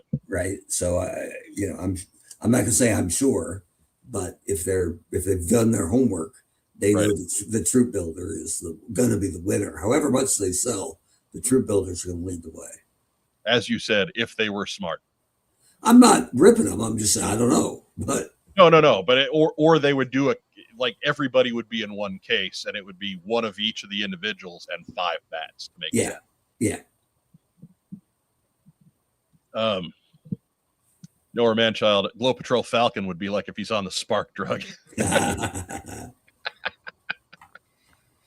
Bart Simon's got a good point. These look like Black Major Customs. Except they're not illegal and they actually pay royalties. Right. They're not contraband. They're dopey, but they're not contraband. Yeah. So, anyways, next news item. IP theft. Before we take down anybody else's hard work. Yeah. Hey, we did get some news from Big Bad Workshop, and we're going to get these guys in here because obviously there's a tie with Fury Force and Larry Hama with G.I. Joe. But we're seeing some of his Fury Force sketches, some of those characters that were in the original Fury Force pitch, getting the 6-inch figure treatment. So that's pretty cool. Anytime we can get Larry's name on something and get him a few extra bucks by selling some action figures, I'm all for it. Obviously, Top Kick there is in place of Sergeant Fury because they don't have the rights to him. No. But outside of that, it's pretty well the guys from Larry's sketches. But we got Top Kick. He's well armed there. Hogman is not well named, but again, good amount of gear. He's Road Pig's uncle. Right. Things were tough in the early 80s. You had to spend extra for good code names. And then we got Jelly, the Grenadier and demolitions expert, who I believe became Stalker eventually. We got Brujo, the communications guy, who I believe became Leatherneck eventually. And I like that they've got all different hands, right? Mm-hmm. Like where you can have them throwing a punch or gripping a grenade or firing a weapon. I like that they've got hands. And then rounding out the line, Umbra, who became Scarlet, and Revenant, who became Snake Eyes. I would say get on that guy early because he'll probably sell out. Mm-hmm. And she is the intelligence, and Revenant is labeled as General Badass. But yeah, so that I mean, that's what other explanation is necessary, frankly. But these really they look really cool for what they are. It is not G.I. Joe. It is certainly less colorful, less flamboyant than G.I. Joe, and a bit, tick it a couple more degrees towards the military side of things. But that's certainly got an audience. So these, not a lot of details on them yet as far as pricing or availability. Just pay attention to Big Bad Toy Store, and they will have more details for you as this project comes further and further along.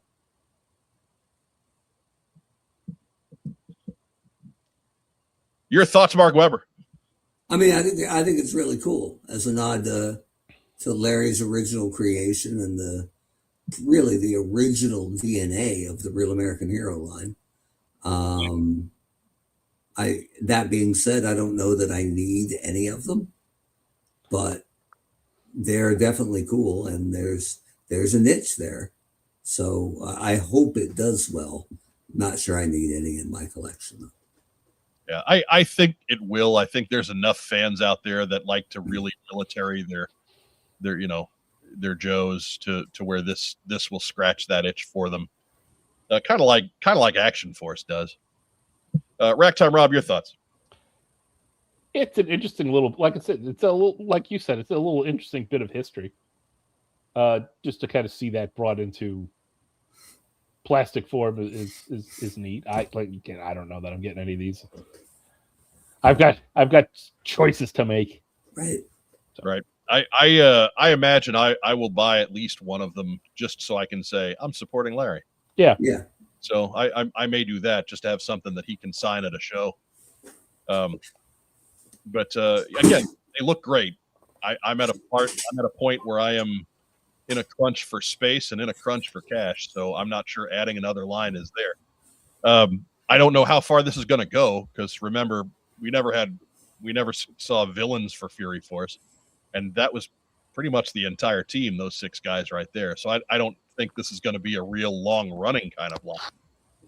And most of the sketches you see, yeah, I think it's just those 6 guys.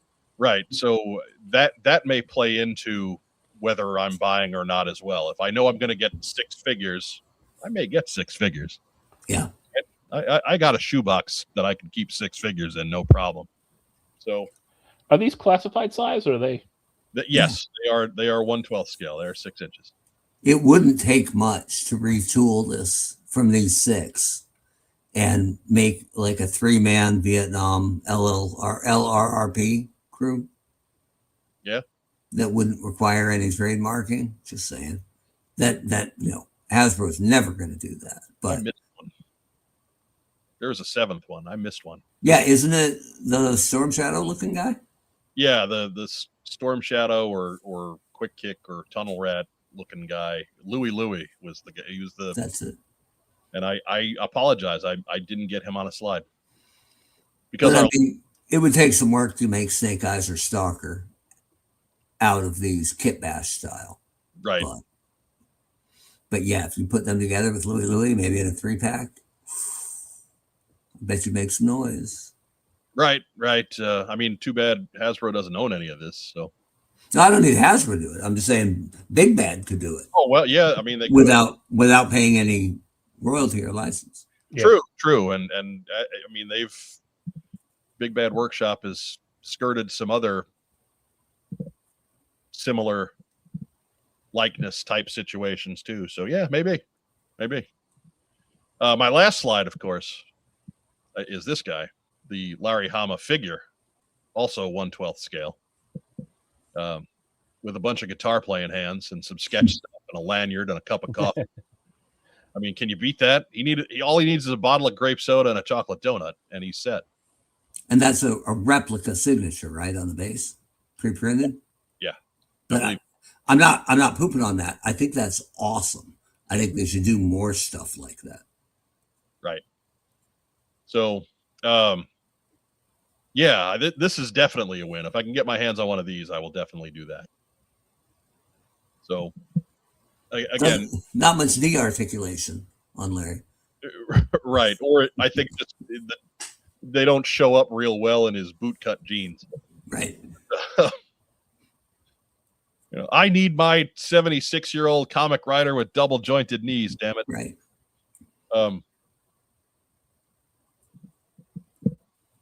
Michael Gene Fleming, I asked the guys at Big Bad Toy Store if this goes well and the rights could be acquired to look into making Pravda Patrol as well. Sure, why not? That would be pretty neat. So maybe that's where this goes from there. Is that who they fought? The Pravda Patrol? I don't know if it was connected to the same pitch, but that was the original October Guard pitch. Oh, okay. So it's not a bad call. I assumed they would fight right to censor, but maybe not. I mean, that's why we keep Gene Fleming around, right? Yeah. He's a smart guy. Yes, thoughtful. Yeah. That we give garbage answers to. So there you go. Because we're a 2-bit slime show. Mm-hmm. That's what we do here. 3 bits.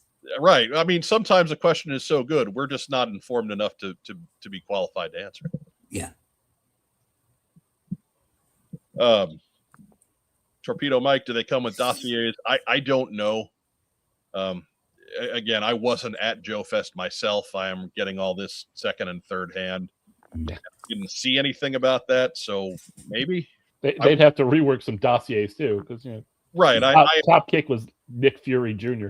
Yeah, I imagine that there is going to be something like that on. Like, it's a major miss if the grandfather of G.I. Joe, if you will, of Real American Hero, has packaging that does not have dossiers. I can't think that they would just miss on that. So, yeah, I would imagine so, but I cannot confirm that. So, yeah, 7 figures plus Larry at some point from Big Pad Workshop. They will be Big Bad Toy Store exclusives. And again, I can't tell you price or availability because they don't have that set themselves yet. I'm digging the Larry Hama Rock logo. Right? That looks good on a shirt. But like weathered and distressed, right? Like an old concert t-shirt. Yeah.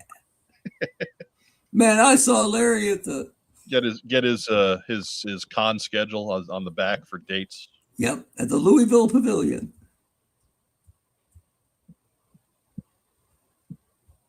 Nassau Veterans Memorial Coliseum. That's it. Right. Torpedo Mike. I'm thinking the real Larry would love the articulation of double jointed knees. Amen to that, brother. I'm there with Larry on that one. So I honestly, there's some days I would appreciate the single jointed articulation on my knees, but it doesn't always work out that way. But next news item. Hey, look, it's comics. While we're talking, we're talking Larry Hama, and then comics show up. It's like hand in hand. But Real American Hero 330. This is not tomorrow. This is going to be a week from tomorrow. We got nothing on the G.I. Joe or Energon labels for July 1st. But on July 8th, 330 is in as the 3 G.I. Joe ninjas are going crazy. Art by Paul Pelletier on this one. Francesco Segala on colors. Of course, written by the guy with the single jointed knees. Mm-hmm. And that'll be there on your happy little newsstands. We've got Scarlet and Timber and A World of Hurt on the cover. Lee Weeks on the cover art there. I dig that cover. Yeah, that's quality cover. I hope Lee Weeks gets some issue work. You know, Lee Weeks is great. He throw something his way for an issue of G.I. Joe, and that. You know, I don't want to take away from the guys. You know, Chris Mooneyham and Paul Pelletier. They're both great in their own right. But I could stand to see some Lee Weeks art on interiors as well. It looks like the knife might be from Classified though, because it's bending a little bit. Clearly, you can see not a Rob Liefeld cover as front and center, except for Scarlet's. But yeah. The gunny Dennis Fleming. I keep Gene around to be the brains of the family. Well done, sir. Well done. Yeah, I'll give that. You know, the Scarlet is holding her wound with her right hand because she's right-handed. Yes. Yeah. Good catch, Mark. Uh-huh. That's good. That's good attention to detail. Right. If she were wounded on the right arm, she'd still be using her right hand. Yeah, because she's got double-jointed elbows. Unless you go back to that first Classified figure and when she doesn't. That's fair. That figure was kind of a mess. It was a little bit. But and then looking forward, we've also on July 8th, we've got Mask number 2, Transformers 34, followed by the next week, we get the conclusion of the Crystal Ball 3-issue arc in Energon G.I. Joe number 24. This might be my favorite Skybound slide ever. Well, anything that avoids that last week of the month for you is a winner, right? You just named it Avoid Rivals.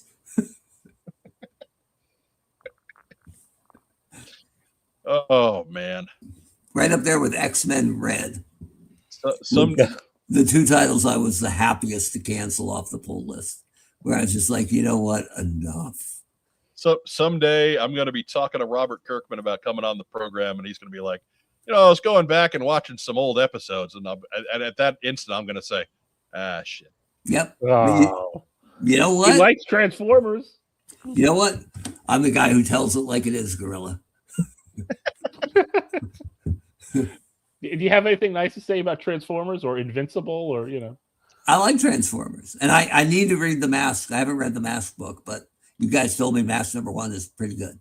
Yeah, it gets you on the ground running. Okay. It isn't like look, and let's be fair to me. It isn't like I went, Void Rivals sounds dumb. I'm not going to read it. You tried it. I bought 1 to 18. Yeah. Like that is more than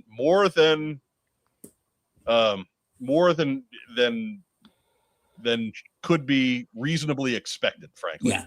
If you go to a restaurant and don't particularly like the food, and you go back 17 times to verify, I think you have a qualified opinion on that restaurant. Right. Your distaste is valid at that point by any stretch.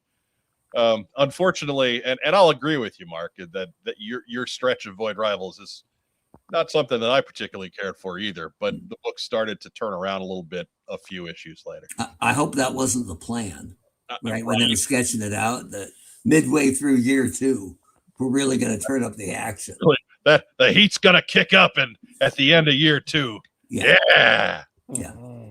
But when did the human-sized guy beat up the Transformer? That was amazing. They were trying to show off the intense power of his glove. Fighting Springer, wasn't it? Right. It could reach into the oven and pull out brownies at 600 degrees. Ooh. So, which is typical guy cooking. Cook at 300 degrees for 20 minutes. That's garbage. I'll cook it at 600 degrees for 10 minutes. Be done in half the time. Yeah. You call that efficiency. Call that some burned brownies. Screw that. I'll cook it at 1200 degrees for 5 minutes. That's Jeffrey. Snake Eyes has 328 fewer pouches than a Liefeld character. That's fair. At least. And feet. So, And feet. Next news item. Dead game. Rob's still mad. You'll pay for that. There, Mark. Come on now. Oh, don't think you won't pay. Words we can't say on this program without Rob going into spasm. Red Snake Eyes. Oh. Snake Eyes fighting Thor. Can't trademark Thor.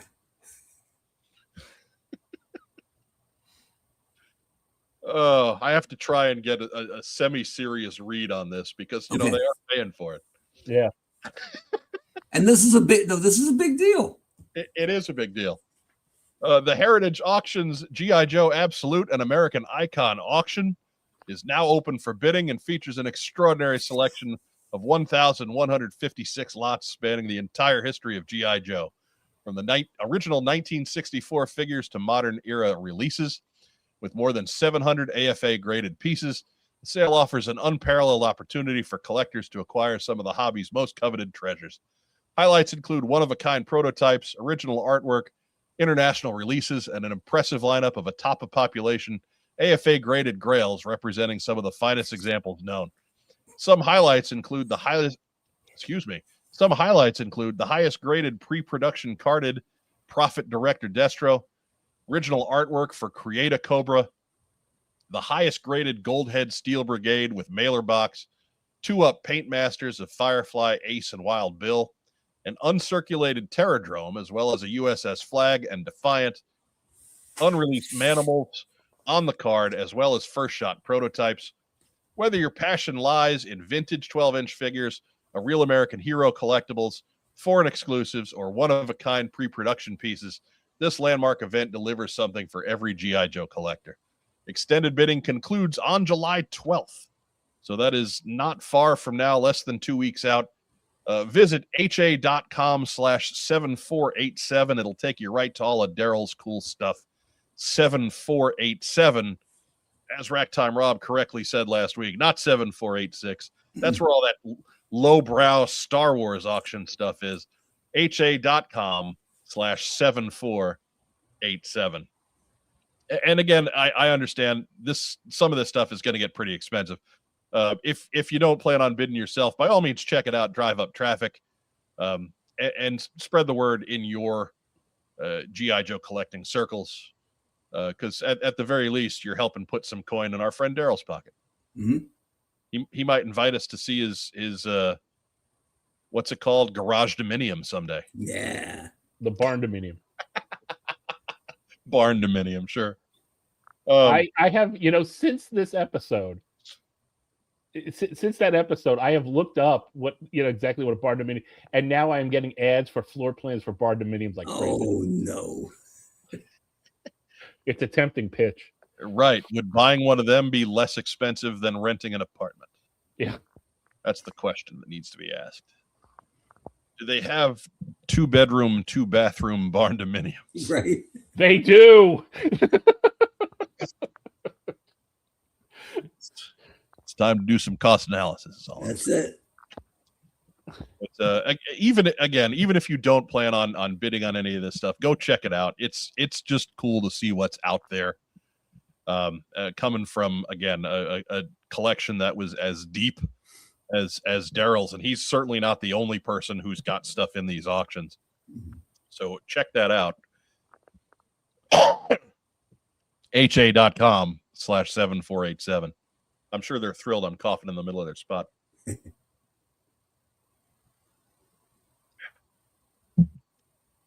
barndominium.com/helicopter.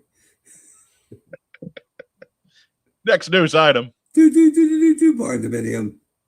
Oh yeah, you can always if you need more details, check out our episode from a few weeks back, Bros Before Hasbros, with Daryl himself. Look at the optimism on my face. Back when you were working at Hasbro with Daryl and Staff Sergeant C-Nugs. I'm like, I could stay here for 10 years, and when Daryl retires, I'll just slide right on up. It'll be fantastic. Right. By then, the movie will be out. Well, let's not get ahead of ourselves. We won't be focused solely on Wizards of the Coast at all. I'm looking out there with nothing but respect for the assembled maniacs and saying, none of these dumb bastards got my hintless crossword puzzle right. Should have called it the clueless crossword puzzle. I dropped 2 zombie vipers on your asses. Plus a new character. Deal with that. Oh, I still feel a little bit bad. When you threw that out there in the very first episode we did after the release of that crossword puzzle, and I get on there and I say to our audience, we're not going to get it too far into the weeds on the crossword puzzle itself, because we'll just sit here and argue about it. We don't have any pictures on an audio only podcast, and it'll just be a mess. And you just deflate. Oh man, look what I did to Mark Weber. As far as marketing goes, right? With no budget. Right. No, if it's sitting in front of you, it's great. Yeah. I had to ask 4 times to get that greenlit. Nah, we don't think. Nah, I don't know. Nah. If we were doing a video show like this, we'd have been over it. Yeah. I got when Hasbro Pulse was first launched, when it was an information and fan kind of thing, no sales. It was the opposite. It was sending free stuff to dedicated collectors, right? Like, comic books and stuff, not like toys, but whatever. It was free. They actually told me to tone it down because I was writing too much Joe content, because none of the other brand managers had the bandwidth to do their job and promote their brand on the company's own new website. They had me write stuff for other brands. I wrote for Pony. I wrote for Star Wars. And I'm like, how many brand managers' jobs do you want me to do? Right. But whatever. I mean, I was still doing Generations for Transformers, because the gal they replaced me with was such a train wreck that the designers came to me and were like, look, man, she's awful. Could you please help? Yeah. Please. And the funny part was they changed Generations to somebody else. And they also changed the lead designer. So Warden went off of it and Ed Masiello took over. And I knew Ed from the hallway. Ed was a nice guy, but I had never worked with him at all. And so like a week into it, he came and sat down in my office and was like, "Hey, man." I'm like, "Hey, Ed, what's up?" He's like, "Look, they told me Generations was a sweet gig. But the brand manager is a nightmare." I said, "Didn't used to be." And from then on out, Ed just came to me. And I did somebody else's job, a future director at Hasbro. So there you go. Congrats. Sounds about right. Failing upward. Man. In fairness, her Combiner Wars year set sales records on Generations. Right. So she got a lot of pub for that, even though everyone there knows the next year's stuff was all put to bed the year before, but whatever. At least he's not bitter. No. And no fair stealing my line, Mark. Right? Just saying. I think that's everybody on that show's line. So. Yeah, right. Oh, God. They should have stayed there. Now that they're not making toys anymore, they would have been even better at their jobs. Again, I know we've drilled you guys with this for a couple of weeks, so we'll just kind of give the elevator pitch this time around, so we can get to all the stuff we've got planned for the end of the show. But the celebrity benefit fundraiser for Jamie Sullivan still going on. Be sure you're checking out jsindesign.com or jamiesullivan.net to see how you can participate, how you can take part to help raise funds for this last surgery for Jamie's foot. To get him healthy and ambulatory one more time. So again, check out that website we've got on screen, jsindesign.com or jamiesullivan.net, and find out how you too can participate in the celebrity benefit for Jamie Sullivan surgery. Next news item. We do have the links down below as well. Your one-stop shop for non-What's on Joe My News is the Surveillance Port. Sometimes G.I. Joe news drops, and it's not Tuesday. What do you do? Just head over to the Surveillance Port. Surveillance Port. What do you do? Surveillance Port's got you covered. Why he picked the tough to spell one, I don't know. But, hey, that's why we got it up on a slide, so you can just jot it down on a notepad or take a screen cap. You know, easy way out. First world problems and all, but spelling's hard. Why did you choose it? Because roadtoad.com was taken. Strangely enough. At the time. Lowcrawlvehicle.com taken. Anymore, if you go to roadtoad.com, it's just a link site that leads you to alt.conspiracy. Right? Helicopter.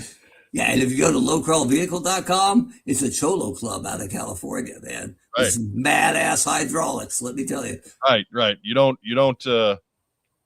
don't sneeze at those guys there. They know what they're doing. They link there. You can link up to their homepage at Somos Unos Fatos Locos Forever, man. .com. /helicopters. Check it out. /helicopters. Surveillance-port.com. Yeah. One more time. Surveillance-port.com. Not road-toad.com. That goes somewhere weird. Right. No, and Eric, he's happy that you got that that you got your Cholo line in there. Yeah, absolutely. During his bit. I think that if he's watching, he's thrilled by that. And just a public service announcement while you're there. If you're looking for the official website of the White House, it's whitehouse.gov. Don't get that wrong. No. Speaking from experience. Right. And don't look up Vaughn Cornway, Montreal Canadiens Hall of Famer.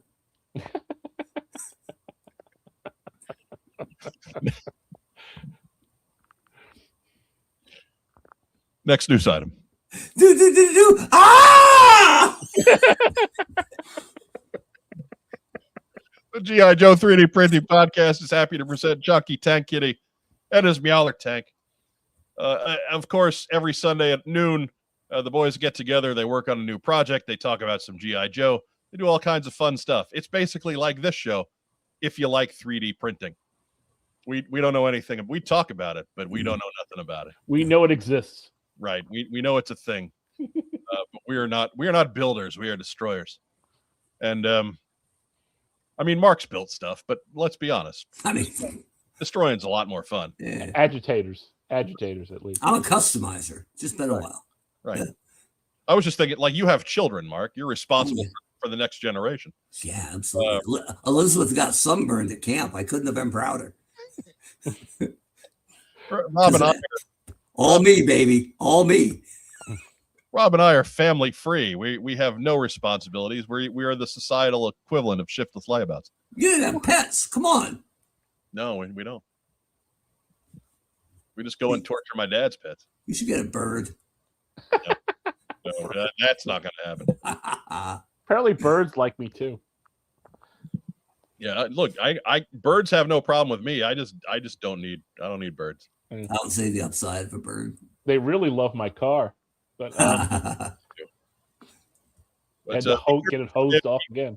We have their channel linked up to our channel on YouTube, so be sure to follow the link over there. Subscribe if you haven't already. Check them out Sunday afternoons at noon for the G.I. Joe 3D Printing Podcast. Be sure to check out Mark II Design Monday nights at 8 Eastern for his own personal bit on what he's doing with his individual company. It's good times. Good times. We got to get Mark back on the program. It's been a bit. Just to see what he pulls out of his right Harlem Globetrotters afro. Right.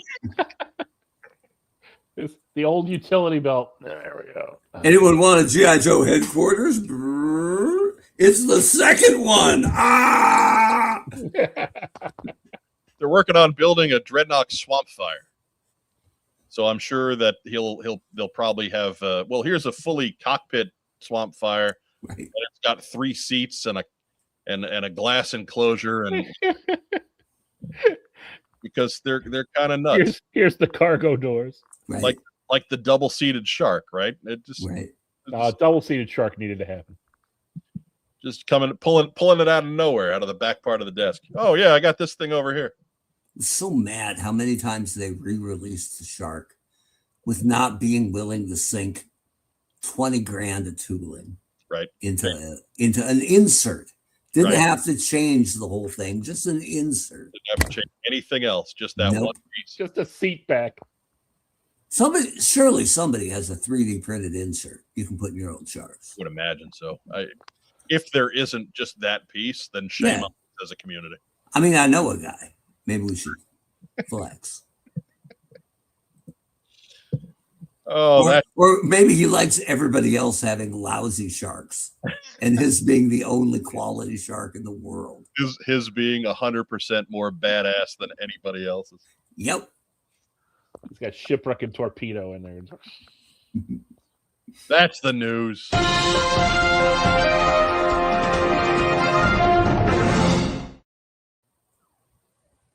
Be right back after a quick note from our wonderful friends and sponsors at Kokomo Toys.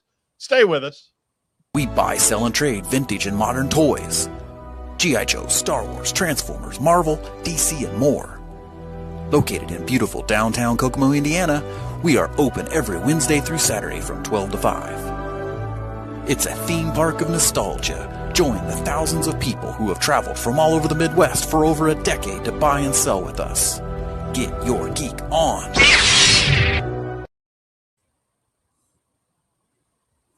Gentlemen, I got some good news and some bad news.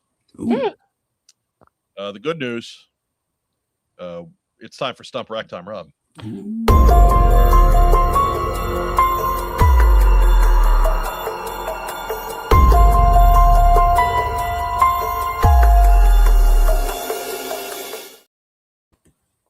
Now that everyone is suitably anxious, the bad news, the file with our letters, our mailbag slides are corrupted and they didn't make it over. Oh, stop sending us corrupt letters. It's probably for the best. We'll have a lot more time next week, but I know I promised mailbag. We will definitely have mailbag next week. We have to go in and yell at our files. Right. I need to stop using PowerPoint and just move over to Google Slides because PowerPoint is just a nightmare anymore. It is the worst.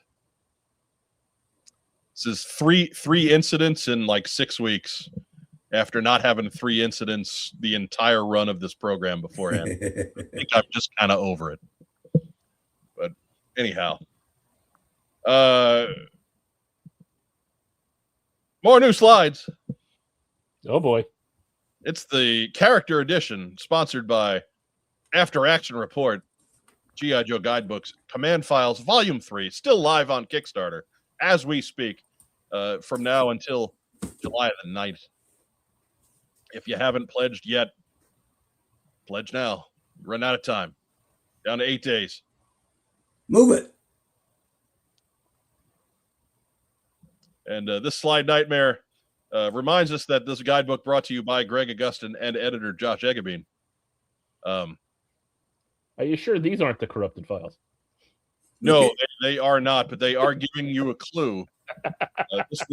This week's Stump Racktime Rob is all about extensive enterprises. Well, Wait a minute. Look how distorted that Tomax and Zaymot card was.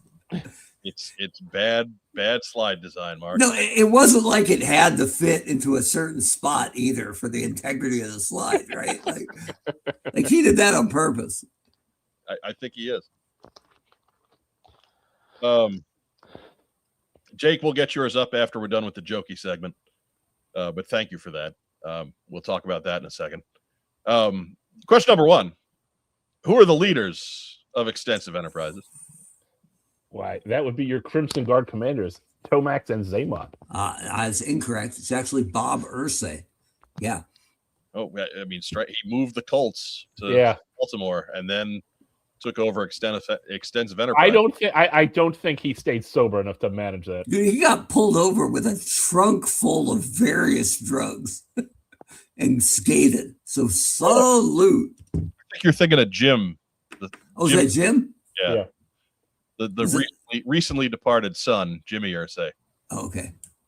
He had issues with other substances. Bob was really just a drinker. Jim's only issues is when he ran out of stuff. Yeah, but Bob is still the most hated man in Baltimore, Maryland. Yeah. But of course, Racktime Rob is correct. Yeah.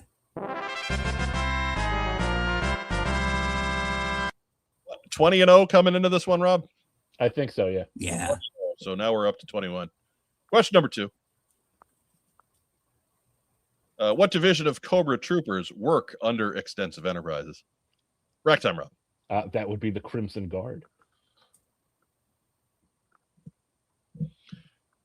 That is correct.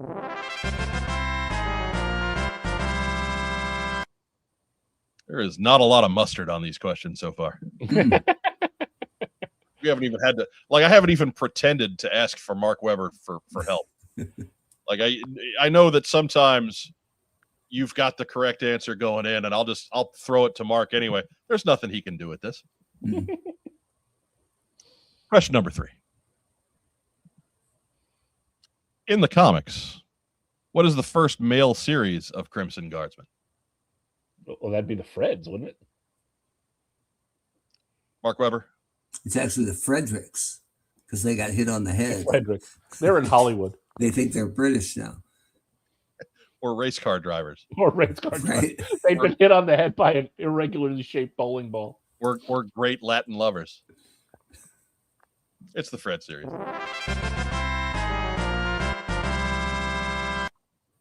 Any thoughts at 23-0, Rob?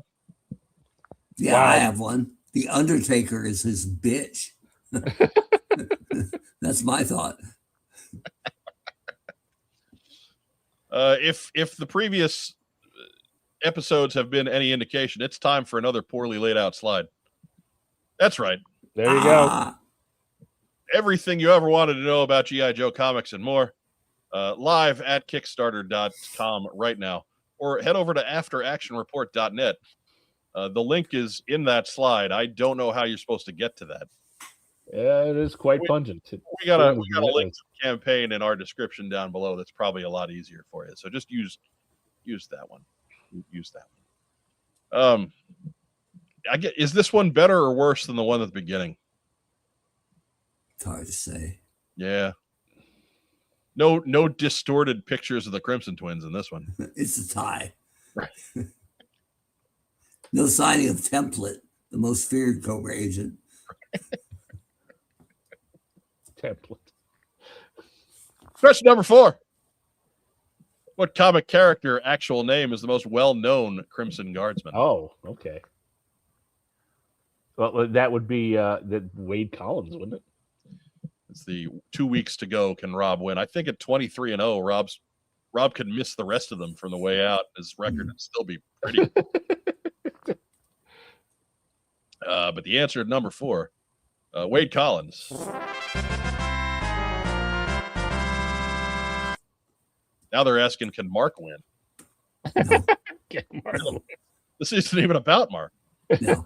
I would have said Dickie Saperstein. Right. Mark is 0-0. Yeah, I'm undefeated. Yeah. Dickie Saperstein's left scattered across a rice paddy. Right. What about Professor Apple? Right. He'd probably be number 2, wouldn't he? Probably. Besides, what was it? Fred 7 was the Cobra Commander? Yeah. Oh, and also Fred Savage. He was that was the kid from the Wonder Years who turned out to be kind of an asshole. right, because he was a Crimson Guardsman. There you go. Fair enough. That makes sense. Now it all fits. It See? checks. It checks. Now it all checks. And question number 5. What's special about Tomax and Zaymot's first file card? The fact that it's 2 for 1.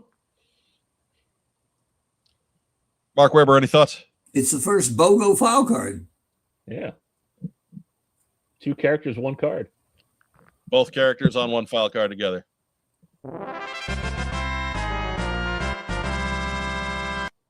I think the time spent answering those 5 questions was maybe 3.5 seconds total.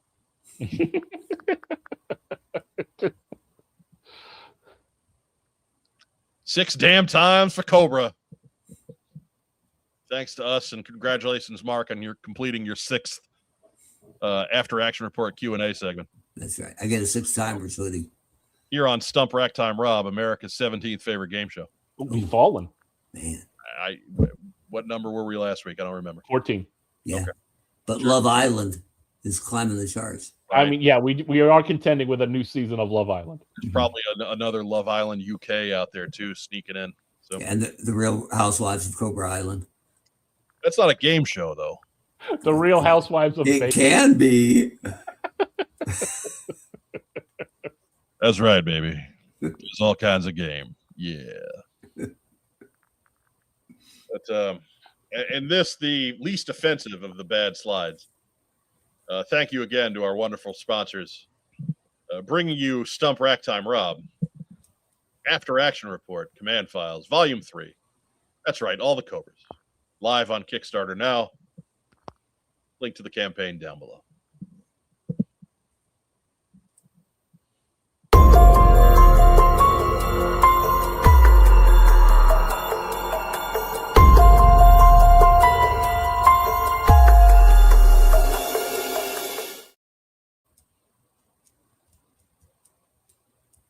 There we go.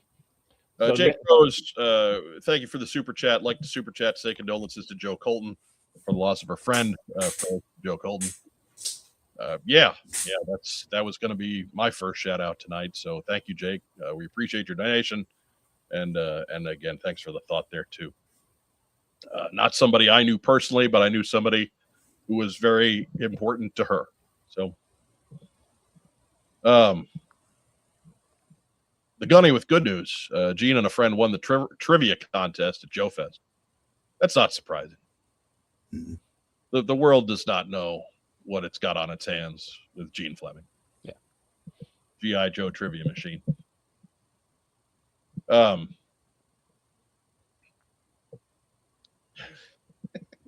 Tweet yourself. I keep expecting Robert Stack. Robert Stack does show up, I think we got bigger problems than that. Right? Yeah. If he does show up, we're going to thank Synapse. Yeah, right. And you know what? He may bring Lee Rico and Youngblood. Lee, here you go, Youngblood. Empty this place out. Not dating ourselves there. Nope. No. I mean, we're going to a Saturday Night Live take on the Untouchables from when, like I was a toddler. No. It's not. Yeah. That's before our time. That's not even our time. Yeah, exactly. I mean, basically, it's a 50-year-old skit about a television show from 20 years previous. Right, that's pretty good. That's a deep pull. Yeah, but if this show was happening when I was a kid, it would have been a TV show from 1930 referencing a vaudeville play from 1913. Right. So, not bad.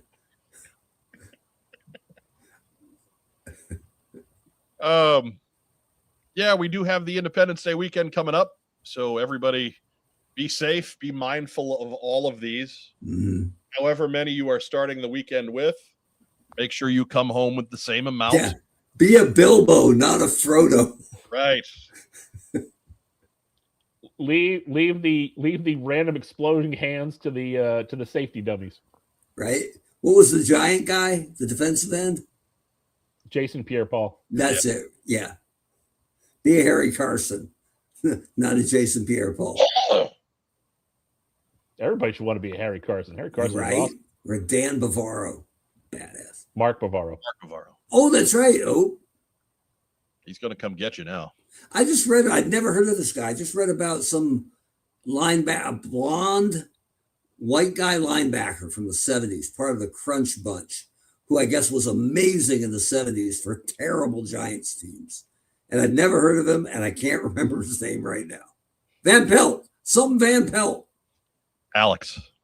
He was a beast, apparently. So there you go. He was. He made it into the 80s, the early 80s. They let him wear number 10 at an age when the NFL was starting to become real strict about numbers. Mm-hmm. Because when Parcells turned the roster in at the beginning of the season, he listed him as the backup punter. Nice. So they let him wear a punter number. That sounds like such a Parcells thing to do. That is so unbelievably Bill Parcells. We're going to put 3 guys on 56. What about 10? Don't worry about him. Okay. It's a punter. It's fine. That was the beauty of Lawrence Taylor. Right. Okay, we've shut him down, but now we don't have enough guys left to stop the other ones. He was there for the opening years of LT. And then they got Carl Banks to play on the other side, and Alex Van Pelt went to the curb. Man, we totally shut down Lawrence Taylor. Yeah, Leonard Marshall had 4 sacks. Okay. Any number of guys on that defense that were going to get you. Yeah. Any number of guys. Anyhow, as we're talking about mid-'80s defenses, and nobody's talking about the Chicago Bears. Screw you guys. What we found is the fans really like it when we stray into NFL for a while. Oh, yes. Ancient NFL history, yes. Yeah. Ragtime Rob, what'd you get in? Well, basically, I got in this hat. Yeah, you got 2 of them. You got a backup hat. Right. In terms of collectibles or anything like that, nothing. You can wear them both like Sherlock Holmes. Ooh! Deerstalker hat. They'll both fit on your normal-sized human head. Yeah, my normal size 7 5/8 head. Wear them both and call everybody my dear Watson for a week. It'll be great. Don't tempt me. I'll do it. He'll do that, Mark. It's summer. It's summer. He's got no rules. It's concept humor. Yeah, he's in. I don't care. I'll be the only one laughing, and that's enough for me. That's fine. Mark Weber, what'd you get in? I mean, we'll do it fast because none of them are that new or exciting. But Hydro Viper, Yay. he's a badass. Don Moreno, what is it called? Don Moreno. Overkill, his helmet just fell off. Whatever. right? I got Harry Osborn or Norman Osborn. Not bad. Lines. And this guy's really good. Yeah, he is.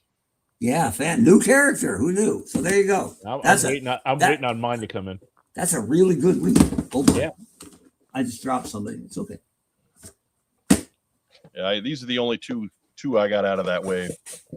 I made sure to get Sundown. I got myself Airtight, who, for some unknown reason, was just a dude I was attached to as a kid.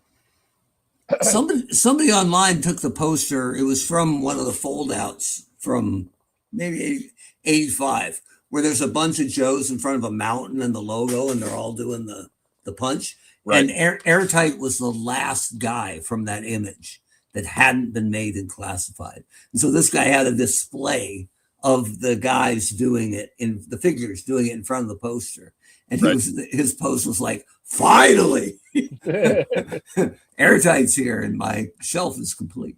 Good thing they're not doing that from the year previous. They're still waiting. But Dustin Jeffrey asks, is Dom Mysterio going to steal that Hathausen? He can try. I mean, he might. He can try. Right. We'll buy. We've already bought the Minute Maid fruit punch with him on the carton, so he probably knows where we live. That's fair. There's probably a chip in there. I saw that at the grocery store today. I was like, oh my God. I can't drink that now. Dominic Johnson, Rob, will you be collecting any of the Mattel DC line? Look pretty solid is what I'm going to guess the end of that is supposed to say. I don't know. I'm probably not buying what's come out so far because it's kind of like their basic line. I'll look and see what's happening with the collector stuff. But if they put out Our Man, they did last time. That's deep cut. There's I mean, we got a pretty good Justice Society lineup. There's probably limits to how many times Ragtime Rob will buy the same characters. We haven't found it yet, but we have to be getting close at some point. There's a good public service announcement from Nowhere Manchild. Your thumbs this weekend, Rafael J. Melendez. I have that. I was planning on using that again this year. Oh man, that Rafael J. Melendez, for those of you who don't know, is Zap, the guy who operates the flak.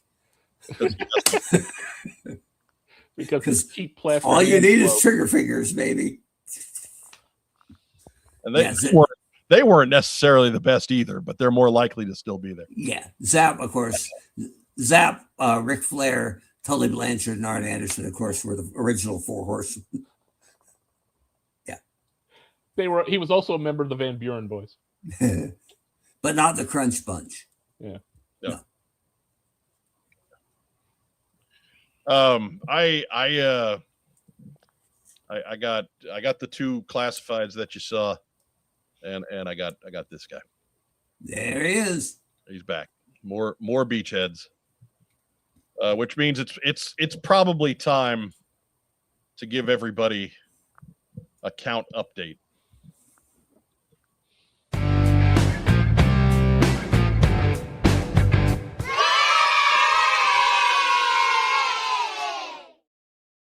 Oy vey. Trucking right along. Trucking to oblivion. Right? The ones starting at number 189 on up are on my desk, taking up way too much space, and I have to figure out how I'm going to take pictures of them before I put them away. And then I have to figure out where I'm going to put them away. So that's where we're at with the Beachhead collection. That's bigger numbers and existential crisis.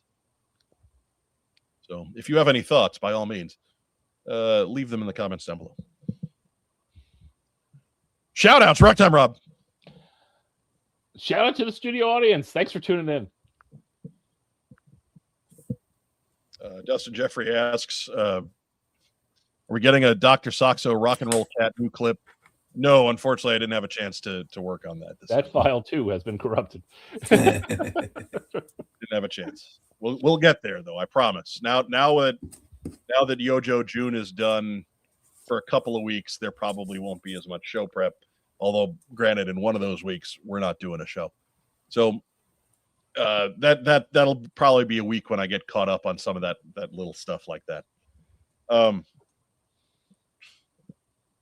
Doug Dello says they should be your entire background. I mean, sure, but like that, this isn't collection display shelving as is. Like this is set up so that I've got a reminder. Hey, you need to get rid of some of this. And then you need to organize the rest of it. And so that is actually happening. I am slowly working through. The shelves up top used to be a little bit more full. This one right behind me over here used to be more full. So we're starting to get some of this stuff out the door. So as far as displaying them, yes, but probably not anytime real soon. Mark Weber, shout outs. I want to give a shout out to Louisiana Lightning Gator, Ron Guidry, the last pitcher to win a game for the New York Yankees.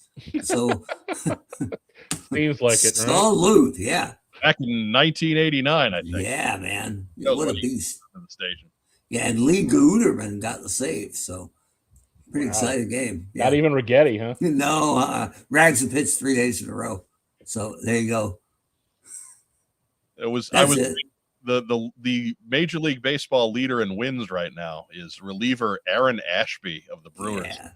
He's got 11. Also known as the Vulture. The Vulture. He is the current title holder of the Vulture. Dude, I'm rooting for him to win 20 because nobody else will. Right. He's up on the field by 2.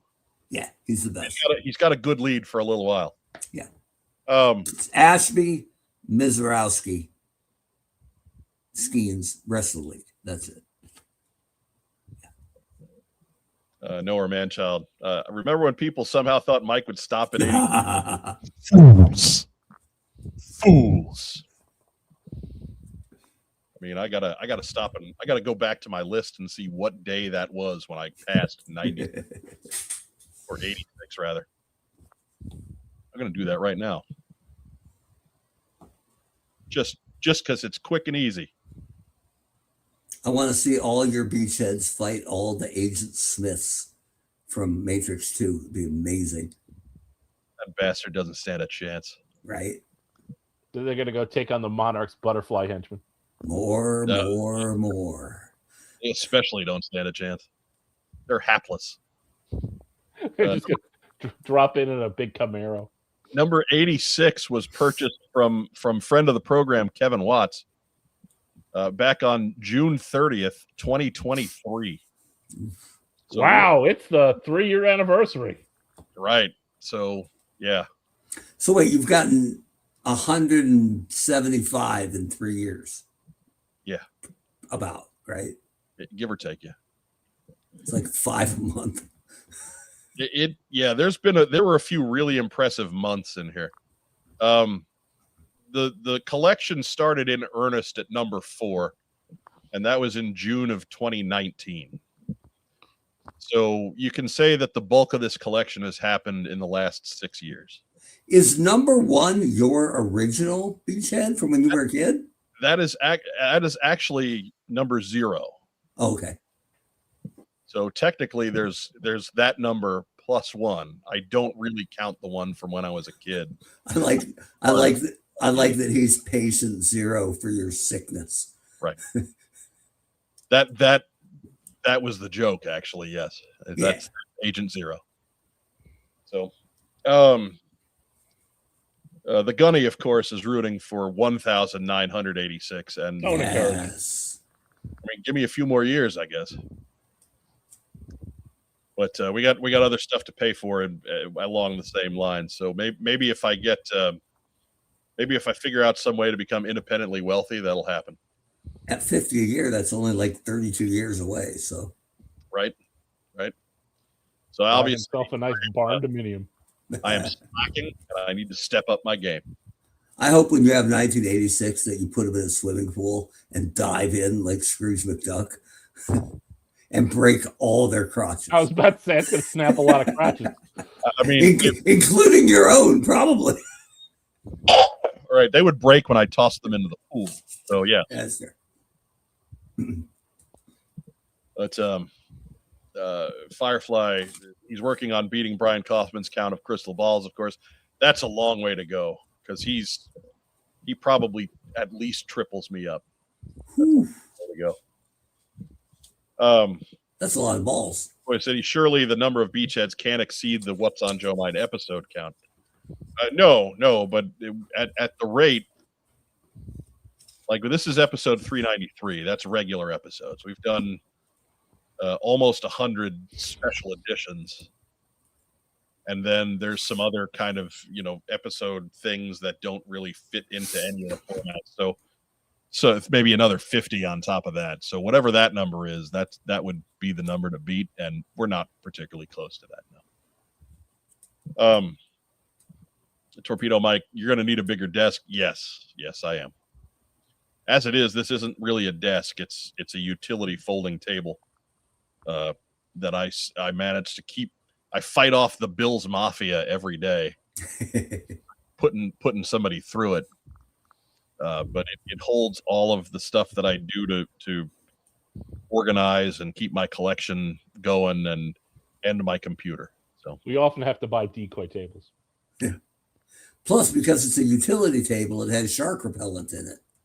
Well, yeah, of course. Yeah, of course, naturally. But I will reiterate Racktime Rob's shout out to our audience. Thank you so much for joining us like you do week after week after week. If you're catching us on replay, you count just as much. We love you the same.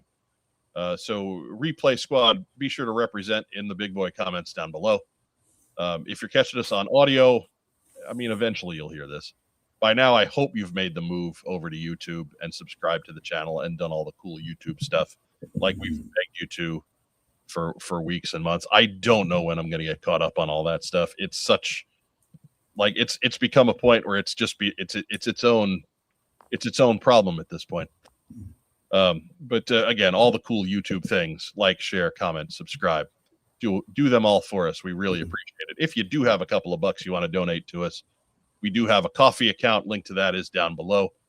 Any monthly, anytime you set up a monthly contribution, of course, that does get your name in our closing credits at the end of every episode. We hope to have some other perks that go along with that sometime in the near future as well. We're working on some things. Anyways, that's what we got for this week. Anything? Any last things to add? Racktime Rob, Mark Weber. No. I got nothing.